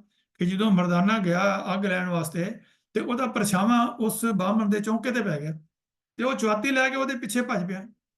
ਤੇ ਗੁਰੂ ਨਾਨਕ ਪਾਤਸ਼ਾਹ ਨੇ ਉਹਨੂੰ ਸਮਝਾਇਆ ਕਿ ਇਹ ਜੋ ਤੂੰ ਕਾਰਾਂ ਕੱਢੀਆਂ ਨੇ, ਬੜੇ ਸਭ ਪਾਣੀ ਲਿਆ ਕਰਕੇ ਧੋ ਕਰਕੇ ਲੱਕੜੀਆਂ ਬਾਲੀਆਂ ਹਨ, ਆਪਣੇ ਚੌਂਕੇ ਨੂੰ ਪਵਿੱਤਰ ਕੀਤਾ, ਤੇ ਤੇਰੀ ਭੈੜੀ ਮਤ ਜਿਹੜੀ ਹੈ ਕਬੁੱਧ ਡੁੰਮਣੀ ਕੁਦਾਇਆ ਕੁਸਾਇਨ ਪਰ ਨਿੰਦਾ ਘਟ ਚੂੜੀ, ਮੁੱਠੀ ਕ੍ਰੋਧ ਚੰਡਾਲ। ਤੂੰ ਚੰਡਾਲ ਬਣਿਆ ਪਿਆ ਹੈ ਤੇ ਕਾਰੀ ਕੱਢੀ ਕਿਹਾ ਥੀਆਂ ਚਾਰੇ ਬੈਠੀਆਂ ਨਾਲ। ਤਾਂ ਕਿੰਨੇ ਵਧੀਆ ਉਪਦੇਸ਼ ਸਾਨੂੰ ਗੁਰਬਾਣੀ ਵਿੱਚੋਂ ਮਿਲਦੇ ਹਨ। ਤਾਂ ਇਹ ਜਿਹੜੇ ਸਰੋਵਰ ਬਣਾਏ ਹਨ, ਜਿਹੜੇ ਤਲਾਬ ਬਣਾਏ ਹਨ, ਇਸੇ ਕਰਕੇ ਬਣਾਏ ਹਨ ਕਿ ਕੋਈ ਖੱਤਰੀ ਹੋਵੇ, ਕੋਈ ਬ੍ਰਾਹਮਣ ਹੋਵੇ, ਕੋਈ ਸ਼ੂਦਰ ਹੋਵੇ, ਕੋਈ ਵੈਸ਼ ਹੋਵੇ, ਕੋਈ ਜੈਨ ਹੋਵੇ, ਕੋਈ ਬੋਧੀ ਹੋਵੇ, ਕੋਈ ਇਸਲਾਮ ਧਰਮ ਨੂੰ ਮੰਨਣ ਵਾਲਾ ਹੋਵੇ, ਕੋਈ ਈਸਾਈ ਹੋਵੇ, ਕਿਸੇ ਵੀ ਇਲਾਕੇ ਦਾ ਹੋਵੇ, ਕਿਤੇ ਦਾ ਹੋਵੇ, ਵਿਦਆਊਟ ਐਨੀ ਡਿਸਕ੍ਰਿਮੀਨੇਸ਼ਨ ਉੱਥੇ ਉਹ ਇਸ਼ਨਾਨ ਕਰੇ ਤੇ ਉਹਦੇ ਨਾਲ ਜਿਹੜੀ ਮਾਨਸ ਕੀ ਜਾਤ ਸਭ ਇੱਕ ਹੈ ਪਹਿਚਾਨਬੋ ਵਾਲੀ ਅਵਸਥਾ ਜਿਹੜੀ ਹੈ ਉਹ ਉੱਥੋਂ ਸਾਨੂੰ ਇਹ ਪ੍ਰੈਕਟੀਕਲ ਰੂਪ ਦੇ ਅੰਦਰ ਇਸ ਵਰਕਸ਼ਾਪ ਦੇ ਵਿੱਚ ਸਾਨੂੰ ਮਿਲਦੀ ਹੈ। ਤੇ ਇਹ ਜੋ ਛੂਤ ਛਾਤ ਔਰ ਉੱਚ ਨੀਚ ਦੇ ਜਿਹੜਾ ਕੋਡ ਸੀ ਵਿੱਚ ਸੰਸਾਰ ਦੇ ਵਿੱਚ ਪਾਇਆ ਹੋਇਆ, ਇਸ ਬ੍ਰਾਹਮਣੀ ਸੋਚ ਨੇ ਉਸ ਨੂੰ ਤਲਾਬ ਸਰੋਵਰ ਬੌਲੀਆਂ ਬਣਾ ਕਰਕੇ ਉਸ ਤੋਂ ਮੁਕਤ ਕੀਤਾ ਗਿਆ ਔਰ ਨਿਰਭਉ ਅਤੇ ਨਿਰਵੈਰਤਾ ਦਾ ਉਪਦੇਸ਼ ਸਤਿਗੁਰਾਂ ਨੇ ਦਿੱਤਾ ਕਿ ਭਾਰਤੀ ਸਮਾਜ ਮੁਗਲਾਂ ਦੀ ਗੁਲਾਮੀ ਕਰਕੇ ਆਪਣੇ ਸੱਭਿਆਚਾਰ ਤੋਂ ਦੂਰ ਜਾ ਰਿਹਾ ਸੀ, ਆਪਣੇ ਧਰਮ ਮੰਦਰਾਂ ਦੇਵੀ ਦੇਵਤਿਆਂ ਦੀ ਹੋ ਰਹੀ ਦੁਰਗਤ ਨੂੰ ਲਾਚਾਰ ਹੋ ਕੇ ਵੇਖ ਰਿਹਾ ਸੀ, ਪਰ ਜ਼ੁਲਮ ਜ਼ਬਰ ਦੇ ਵਿਰੁੱਧ ਬੋਲ ਵੀ ਨਹੀਂ ਸੀ ਸਕਦਾ। ਤਾਂ ਸਤਿਗੁਰਾਂ ਨੇ ਸੂਰਮਿਆਂ ਨੂੰ ਵੰਗਾਰਿਆ, ਲੋਕਾਂ ਨੂੰ ਨਿਡਰ ਹੋ ਕੇ ਜ਼ੁਲਮਾਂ ਦਾ ਟਾਕਰਾ ਕਰਨ ਦੀ ਪ੍ਰੇਰਣਾ ਦਿੱਤੀ, ਵੱਖ-ਵੱਖ ਫਿਰਕਿਆਂ ਨੂੰ ਆਪਸ ਵਿੱਚ ਖਹਿ ਮਰਨੋਂ ਰੋਕਿਆ, ਨਾ ਡਰੋ ਤੇ ਨਾ ਹੀ ਡਰਾਓ ਦੇ ਅਸੂਲ ਨੂੰ ਪ੍ਰਚਾਰਿਆ। ਔਰ ਇੱਥੋਂ ਤੱਕ ਕਿ ਬਾਬਰ ਦੇ ਹਮਲੇ ਸਮੇਂ ਅਹਿਮਦਾਬਾਦ ਵਿੱਚ ਧੰਨ ਗੁਰੂ ਨਾਨਕ ਪਾਤਸ਼ਾਹ ਮੌਜੂਦ ਸਨ, ਤਾਂ ਉੱਥੇ ਬਾਬਰ ਬਾਣੀ ਜਿਹੜੇ ਸ਼ਬਦ ਉਚਾਰੇ ਉੱਥੇ ਬੜੀ ਸਪਸ਼ਟਤਾ ਦੇ ਨਾਲ ਪਹਿਲੀ ਵਾਰੀ ਕਿਸੇ ਸੰਤ ਸਾਧ ਨੇ ਕਿਸੇ ਮੀਰ ਦੇ ਅੱਖਾਂ ਦੇ ਵਿੱਚ ਅੱਖਾਂ ਪਾ ਕੇ ਕਿਹਾ ਕਿ ਬਾਬਰ ਤੂੰ ਜਾਬਰ ਹੈ। ਤੋ ਜ਼ੁਲਮ ਦੇ ਵਿਰੁੱਧ, ਜਬਰ ਦੇ ਵਿਰੁੱਧ ਬੋਲਣ ਵਾਲੇ ਜਿਹੜੀ ਹੈ ਵਿਚਾਰ ਤੁਹਾਡਾ ਗੁਰੂ ਨਾਨਕ ਨੇ ਸਾਨੂੰ ਦਿੱਤੀ ਹੈ। ਸੋ ਅੱਜ ਦੀ ਵਿਚਾਰ ਨੂੰ ਮੈਂ ਇੱਥੇ ਹੀ ਵਿਸਰਾਮ ਦੇਣਾ। ਅੱਗੋਂ ਮੈਂ ਆਪ ਜੀ ਦੇ ਨਾਲ ਜਿਹੜੇ ਹੋਰ ਵਿਚਾਰ ਰਿਸ਼ਵਤ ਵੱਡੀ ਖੋਰੀ ਆਦਿ ਜਿਹੜੇ ਹਨ ਉਹਨਾਂ ਬਾਰੇ ਵਿਚਾਰ ਇਸਤਰੀ ਪੁਰਖ ਦੇ ਸੰਬੰਧਾਂ ਬਾਰੇ, ਇਸਤਰੀ ਦੀ ਸਮਾਜ ਵਿੱਚ ਸਨਮਾਨਯੋਗ ਥਾਂ ਦੇ ਬਾਰੇ ਔਰ ਰੁਪਏ ਪੈਸੇ ਦੀ ਵੰਡ ਦੇ ਬਾਰੇ ਆਪ ਜੀ ਨਾਲ ਮੈਂ ਹੋਰ ਵੀ ਵਿਚਾਰ ਸਾਂਝੇ ਕਰਾਂਗਾ। ਸਾਧ ਸੰਗਤ ਅਤੇ ਸੇਵਾ ਤੋਂ ਉਸ ਵਾਸਤੇ ਅਗਲੇ ਵਾਰੀ ਸਮਾਂ ਪ੍ਰਾਪਤ ਹੋਏਗਾ ਤਾਂ ਆਪ ਜੀ ਦੇ ਨਾਲ ਮੈਂ ਵਿਚਾਰ ਸਾਂਝੇ ਕਰਾਂਗਾ। ਤਾਂ ਅੱਜ ਵਿਚਾਰ ਕਰਦਿਆਂ ਅਨੇਕਾਂ ਭੁੱਲਾਂ ਹੋ ਗਈਆਂ ਹੋਣਗੀਆਂ। ਗੁਰਬਾਣੀ ਪੜ੍ਹਦਿਆਂ ਗੁਰਬਾਣੀ ਕਈ ਵਾਰੀ ਗਲਤ ਪੜ੍ਹੀ ਗਈ ਹੋਵੇਗੀ ਨਿਸ਼ਚਿਤ ਤੌਰ ਦੇ ਉੱਪਰ, ਤੇ ਉਸ ਵਾਸਤੇ ਮੈਂ ਹੱਥ ਜੋੜ ਕੇ ਆਪ ਤੋਂ ਖਿਮਾ ਮੰਗਦਾ ਹਾਂ। ਆਓ ਗੱਜ ਕੇ ਫਤਿਹ ਬੁਲਾਈਏ। ਵਾਹਿਗੁਰੂ ਜੀ ਕਾ ਖਾਲਸਾ, ਵਾਹਿਗੁਰੂ ਜੀ ਕੀ ਫਤਿਹ। ਵਾਹਿਗੁਰੂ ਜੀ ਕਾ ਖਾਲਸਾ, ਵਾਹਿਗੁਰੂ ਜੀ ਕੀ ਫਤਿਹ। ਵੀਰ ਤੇਜਿੰਦਰ ਸਿੰਘ ਜੀ, ਆਪ ਜੀ ਦਾ ਬਹੁਤ ਬਹੁਤ ਧੰਨਵਾਦ। ਸਤਿਗੁਰੂ ਗੁਰੂ ਨਾਨਕ ਪਾਤਸ਼ਾਹ ਜੀ ਦੀ ਕ੍ਰਾਂਤੀਕਾਰੀ ਵਿਚਾਰਧਾਰਾ, ਜਿਹਨੇ ਕੇਵਲ ਸਿੱਖ ਇਜ਼ਮ ਹੀ ਨਹੀਂ, ਇਸ ਭਾਰਤ ਵਰਗੇ ਦੇਸ਼ ਦੇ ਵਿੱਚ ਇੱਕ ਨਵੀਂ ਕ੍ਰਾਂਤੀ ਲਿਆਂਦੀ। ਜਿਹੜੇ ਲੋਕ ਗੁਲਾਮੀ ਨੂੰ ਆਪਣੀ ਜੀਵਨ ਦਾ ਇੱਕ ਹਿੱਸਾ ਮੰਨ ਕੇ ਬੈਠੇ ਸਨ, ਉਹਨਾਂ ਦੇ ਅੰਦਰ ਆਜ਼ਾਦੀ ਦੀ ਇੱਕ ਚਿਣਕ ਪੈਦਾ ਹੋਈ। ਜਿਹੜੇ ਮੌਤ ਦਾ ਡਰ ਸੀ, ਗੁਰੂ ਨਾਨਕ ਪਾਤਸ਼ਾਹ ਨੇ ਮੌਤ ਦੇ ਡਰ ਨੂੰ ਖਤਮ ਕੀਤਾ। ਮਰਨ ਹਾਰੇ ਜੀਰਾ ਨਾਹੀਂ, ਇਹ ਉਪਦੇਸ਼ ਕੀਤਾ। ਇਹ ਨਾਲ ਹੀ ਵੀ ਗੱਲ ਸਮਝਾਈ, ਡਰ ਡਰ ਮਰਤੇ ਜਬ ਜਾਨੀਏ ਦੂਰ, ਡਰ ਚੁੱਕਾ ਵੇਖਿਓ ਹਦੂਰ। ਮੌਤ ਦਾ ਡਰ ਇੱਥੋਂ ਦੇ ਦੂਰ ਕੀਤਾ। ਇੱਕ ਕ੍ਰਾਂਤੀਕਾਰੀ ਵਿਚਾਰਧਾਰਾ ਸੀ। ਪਹਿਲੀ ਵਾਰੀ ਧਰਮ ਦੀ ਦੁਨੀਆ ਵਿੱਚ ਕਿਸੇ ਨੇ ਆਪ ਲੁਕਾਈ ਵਿੱਚ ਵਿਚਰ ਕੇ ਇਹ ਧਰਮ ਦੀ ਗੱਲ ਕੀਤੀ ਹੋਵੇ। ਇਹ ਪਹਿਲੀ ਵਾਰੀ ਸੀ ਦੁਨੀਆ ਦੇ ਇਤਿਹਾਸ ਵਿੱਚ। ਅੱਜ ਤੱਕ ਵੀ ਨਾ ਕੋਈ ਮਿਸਾਲ ਹੋਈ ਹੈ ਇਸ ਤਰ੍ਹਾਂ ਦੀ, ਤੇ ਨਾ ਕੋ ਹੋਣੀ ਹੈ, ਜੋ ਗੁਰੂ ਨਾਨਕ ਪਾਤਸ਼ਾਹ ਜੀ ਨੇ ਕਿਰਪਾ ਕੀਤੀ ਹੈ। ਤਾਂ ਉਹ ਵਿਚਾਰਧਾਰਾ ਅਸੀਂ ਸਰਵਣ ਕਰ ਰਹੇ ਹਾਂ ਵੀ ਸਤਿਗੁਰੂ ਪਾਤਸ਼ਾਹ ਨੇ ਵਿਚਾਰਧਾਰਾ ਦਿੱਤੀ ਕੀ ਹੈ। ਤਾਂ ਅਜੇ ਕਾਫੀ ਕੁਛ ਬਾਕੀ ਹੈ, ਤੇ ਆਪ ਜੀ ਨਾਲ ਵੀਰ ਜੀ ਸਾਂਝਾ ਕਰਨਗੇ ਜੋ ਉਹਨਾਂ ਨੇ ਕਿਹਾ ਹੀ ਹੈ ਕਿ ਅਗਲੇ ਲੈਕਚਰ ਵਿੱਚ ਸਾਡੀ ਅਗਲੀ ਵਿਚਾਰਧਾਰਾ ਜੋ ਸਮਾਜਿਕ ਵਿਚਾਰਧਾਰਾ ਹੈ। ਉਸ ਤੋਂ ਬਾਅਦ ਜੋ ਸਮਾਜਿਕ ਦੇ ਉੱਤੇ ਰੁਪਏ ਪੈਸੇ ਦੀ ਕਾਣੀ ਵੰਡ ਸੀ, ਉਹਦੇ ਉੱਤੇ ਰਿਸ਼ਵਤਖੋਰੀ ਦੇ ਉੱਤੇ ਬਹੁਤ ਕੁਛ ਅਜੇ ਇਹ ਸਾਡਾ ਮੈਟਰ ਪੈਂਡਿੰਗ ਪਿਆ, ਜਿਹੜਾ ਵੀਰ ਜੀ ਨੇ ਤੁਹਾਡਾ ਸਾਂਝਾ ਕਰਨਾ। ਧੰਨਵਾਦ ਹੈ ਜੀ ਵੀਰ ਤੇਜਿੰਦਰ ਸਿੰਘ ਜੀ, ਆਪ ਜੀ ਦਾ। ਆਪ ਜੀ ਨੇ ਕਿਰਪਾ ਕੀਤੀ। ਵੀਰ ਰਾਜਾ ਸਿੰਘ ਜੀ, ਕੋਈ ਨਵੇਂ ਪਾਰਟਿਸਪੈਂਟ 1-2 ਮਿੰਟ ਲੱਗਾ ਸੀ, ਕੁਛ ਜੁਆਇਨ ਕੀਤਾ ਜੇ ਆਪ ਜੀ ਦੇਖ ਲਓ। ਨਹੀਂ, ਮੈਨੂੰ ਤੇ ਮਿਲੇ ਨਹੀਂ।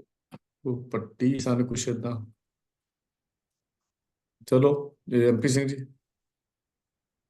ਵਾਹਿਗੁਰੂ ਜੀ ਕਾ ਖਾਲਸਾ, ਵਾਹਿਗੁਰੂ ਜੀ ਕੀ ਫਤਿਹ। ਅਜੇ ਤਾਂ ਕੋਈ ਹੈਂਡ ਰੇਜ਼ ਨਹੀਂ ਹੈ। ਸੋ ਜੇ ਕੋਈ ਨਵੇਂ ਸੱਜਣ ਅੱਜ ਜੁਆਇਨ ਕੀਤੇ ਹੋਣ ਤਾਂ ਉਹਨਾਂ ਨੂੰ ਵੀ ਰਿਕੁਐਸਟ ਹੈ ਕਿ ਆਪਣਾ ਹੈਂਡ ਰੇਜ਼ ਕਰਕੇ ਸੰਗਤ ਨਾਲ ਆਪਣੀ ਜਾਣ ਪਛਾਣ ਕਰਵਾ ਦੇਣ।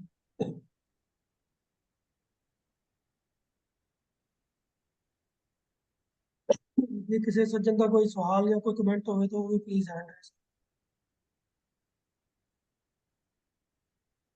ਗੁਰੂ ਨਾਨਕ ਪਾਤਸ਼ਾਹ ਦੀ ਵਿਚਾਰਧਾਰਾ ਨੂੰ ਵਾਕਿਆ ਹੀ ਇੱਕ ਜਦੋਂ ਅਸੀਂ ਦੇਖਦੇ ਹਾਂ ਤਾਂ ਕਮਾਲ ਦਾ ਸਾਨੂੰ ਦੇਖਣ ਨੂੰ ਮਿਲਦੀਆਂ ਚੀਜ਼ਾਂ ਇਹਦੇ ਵਿੱਚ। ਮੈਂ ਤਾਂ ਜਦੋਂ ਸਤਿਗੁਰੂ ਦਾ ਜੀਵਨ ਕਾਲ ਨੂੰ ਪੜ੍ਹਦਾ ਤਾਂ ਹੈਰਾਨੀ ਹੋ ਜਾਂਦੀ ਹੈ ਵੀ ਇੰਨੀ ਜੀਵਨ ਦੇ ਵਿੱਚ ਇੰਨੀਆਂ ਕ੍ਰਾਂਤੀਆਂ, ਇੰਨਾ ਕੁਝ ਸਤਿਗੁਰੂ ਜੀ ਨੇ ਸਾਡੇ ਸਾਹਮਣੇ ਰੱਖਿਆ, ਜਿਹੜਾ ਬਿਆਨ ਤੋਂ ਵੀ, ਸਾਡੇ ਲਫ਼ਜ਼ਾਂ ਤੋਂ ਵੀ ਬਾਹਰ ਹੋ ਜਾਂਦਾ। ਤੇ ਕੋਈ ਸਵਾਲ ਜਿਸੇ ਹੋਵੇ ਤਾਂ ਆਪਾਂ ਲੈ ਸਕਦੇ ਹਾਂ, ਨਹੀਂ ਤਾਂ ਫਿਰ ਮੈਂ ਥੋੜੀ ਜਿਹੀ ਹੋਰ ਗੱਲ ਕਰ ਸਕਦਾ ਜੇ ਕਿਸੇ ਦਾ ਹੈ। ਅਸਲ ਵਿੱਚ ਵਰਿੰਦਰਪਾਲ ਸਿੰਘ ਜੀ ਕੁਝ ਗੱਲ ਕਰਨਾ ਚਾਹੁੰਦੇ।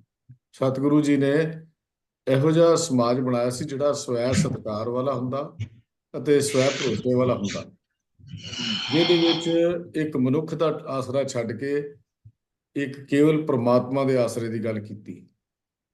ਜਿਸ ਪ੍ਰਮਾਤਮਾ ਦੇ ਗੁਣ ਨਿਰਭਉ ਤੇ ਨਿਰਵੈਰ ਸਨ, ਉਹ ਨਿਰਭਉ ਤੇ ਨਿਰਵੈਰਤਾ ਦਾ ਗੁਣ ਇੱਕ ਮਨੁੱਖਤਾ ਵਿੱਚ ਗੁਰੂ ਨਾਨਕ ਪਾਤਸ਼ਾਹ ਨੇ ਲਿਆਂਦਾ। ਇਤਿਹਾਸ ਦੇ ਵਿੱਚ ਪਹਿਲੀ ਵਾਰੀ ਸੀ ਕਿ ਜਦੋਂ ਰੋਧ ਦੇ ਜਪਣ ਵਾਲਾ ਮੰਤਰ, ਜਿਹਨੂੰ ਅਸੀਂ ਕਹਿ ਦਿੰਦੇ ਹਾਂ ਪਰਮੇਸ਼ਰ ਦੇ, ਪਰਮਾਤਮਾ ਦੇ ਇਹਨਾਂ ਗੁਣਾਂ ਨੂੰ ਬਿਆਨ ਕੀਤਾ ਗਿਆ ਹੋਵੇ, ਜਿਹਨੂੰ ਅਸੀਂ ਮੂਲ ਮੰਤਰ ਦੇ ਗੁਣ ਕਹਿੰਦੇ ਹਾਂ, ਇਹ ਕਿਸੇ ਨੇ ਇਹ ਗੁਣ ਦਿੱਤੇ ਹੀ ਨਹੀਂ ਸੀ। ਕੋਈ ਮੂਰਤੀਆਂ ਵਿੱਚ ਰੱਬ ਸਮਝਦਾ ਸੀ, ਕਿਤੇ ਰੱਬ ਸਮਝਦਾ ਸੀ। ਨਿਰਭਉ ਤੇ ਨਿਰਵੈਰਤਾ ਦਾ ਜਿਹੜਾ ਸਰੂਪ ਗੁਰੂ ਪਾਤਸ਼ਾਹ ਜੀ ਨੇ ਬਿਆਨ ਕੀਤਾ ਪਰਮਾਤਮਾ ਦਾ, ਇਹ ਕਮਾਲ ਦਾ ਸੀ। ਤੇ ਨਾਲ ਇਹ ਗੱਲ ਸਮਝਾ ਦਿੱਤੀ, ਡਰੀਏ ਜੇ ਡਰ ਹੋਵੇ ਹੋਰ, ਡਰ ਡਰ ਡਰਨਾ ਮਨ ਕਾ ਸ਼ੋਰ। ਤੇ ਇਹੋ ਹੀ ਗੱਲ ਗੁਰੂ ਤੇਗ ਬਹਾਦਰ ਸਾਹਿਬ ਨੇ ਬਾਅਦ ਵਿੱਚ ਗੱਲ ਕੀਤੀ, ਭੈ ਕਾਹੂ ਕੋ ਦੇਤ ਨੈ ਮਾਨਤ ਆਨ, ਕਹੋ ਨਾਨਕ ਸੋ ਦੇਵ ਨਾ ਗਿਆਨੀ ਤਾਹੇ ਬਖਾਨ। ਜੇ ਅਸੀਂ ਸਮਝਦੇ ਹਾਂ ਕਿ ਮਨੁੱਖਤਾ ਦੇ ਵਿੱਚ ਸਭ ਤੋਂ ਵੱਡਾ ਡਰ ਜਿਹੜਾ ਨਾ ਮੌਤ ਦਾ ਹੁੰਦਾ ਹੈ। ਮਨੁੱਖ ਮੌਤ ਤੋਂ ਡਰਦਾ ਹੈ, ਹਰ ਬੰਦਾ ਮਨੁੱਖ ਤੋਂ ਡਰਦਾ ਹੈ। ਮਨੋਂ ਦੇ ਡਰ ਐਸਾ ਜਿਹਦੇ ਚ ਮਨੁੱਖ ਆਪਣਾ ਤਾਕਤ ਵੀ ਹਾਰ ਦਿੰਦਾ ਹੈ ਤੇ ਆਪਣਾ ਹੌਸਲਾ ਵੀ ਹਾਰਦਾ ਹੈ। ਦੋ ਚੀਜ਼ਾਂ ਮਨੁੱਖ ਮੌਤ ਦੇ ਡਰ ਤੋਂ ਹਾਰਦਾ ਹੈ। ਤੇ ਗੁਰੂ ਜੀ ਨੇ, ਗੁਰੂ ਨਾਨਕ ਪਾਤਸ਼ਾਹ ਜੀ ਨੇ ਜਿਹੜੀਆਂ ਗੱਲਾਂ ਸਾਨੂੰ ਇਸ ਸਮਾਜ ਨੂੰ ਦਿੱਤੀਆਂ, ਸਭ ਤੋਂ ਪਹਿਲਾਂ ਉਹੀ ਗੱਲ ਦੱਸਿਆ, ਮਰਨ ਹਾਰ ਇਹ ਜੀਰਾ ਨਾਹੀਂ। ਫਿਰ ਅੱਗੇ ਹਰ ਬਿਨ ਕੋਈ ਮਾਰ ਜਵਾਲ ਨਾ ਸਕੇ, ਮਨ ਹੋਏ ਨਿਚੰਦ ਨਿਸਲ ਹੋਏ ਰਹੀਏ। ਇਹ ਵਿਚਾਰਧਾਰਾ ਸਾਡੇ ਅੰਦਰ ਰੱਖ ਦਿੱਤੀ। ਇਹ ਐਸੀ ਵਿਚਾਰਧਾਰਾ ਹੈ ਜਿਹੜੇ ਇੱਕ ਕ੍ਰਾਂਤੀਕਾਰੀ ਮੈਂ ਲਫ਼ਜ਼ ਵਰਤਿਆ ਵੀ ਉਹ ਪਹਿਲੇ ਹੈ ਹੀ ਨਹੀਂ ਸੀ, ਬਦਲ ਕੇ ਸਮਾਜ ਦੀ ਰੂਪ ਰੇਖਾ ਜਿਹਨੇ ਬਦਲ ਕੇ ਰੱਖ ਦਿੱਤੀ। ਹਾਂਜੀ ਵਰਿੰਦਰਪਾਲ ਸਿੰਘ ਜੀ। ਜੀ ਅਨਮਿਊਟ ਕਰ ਲਓ ਜੀ।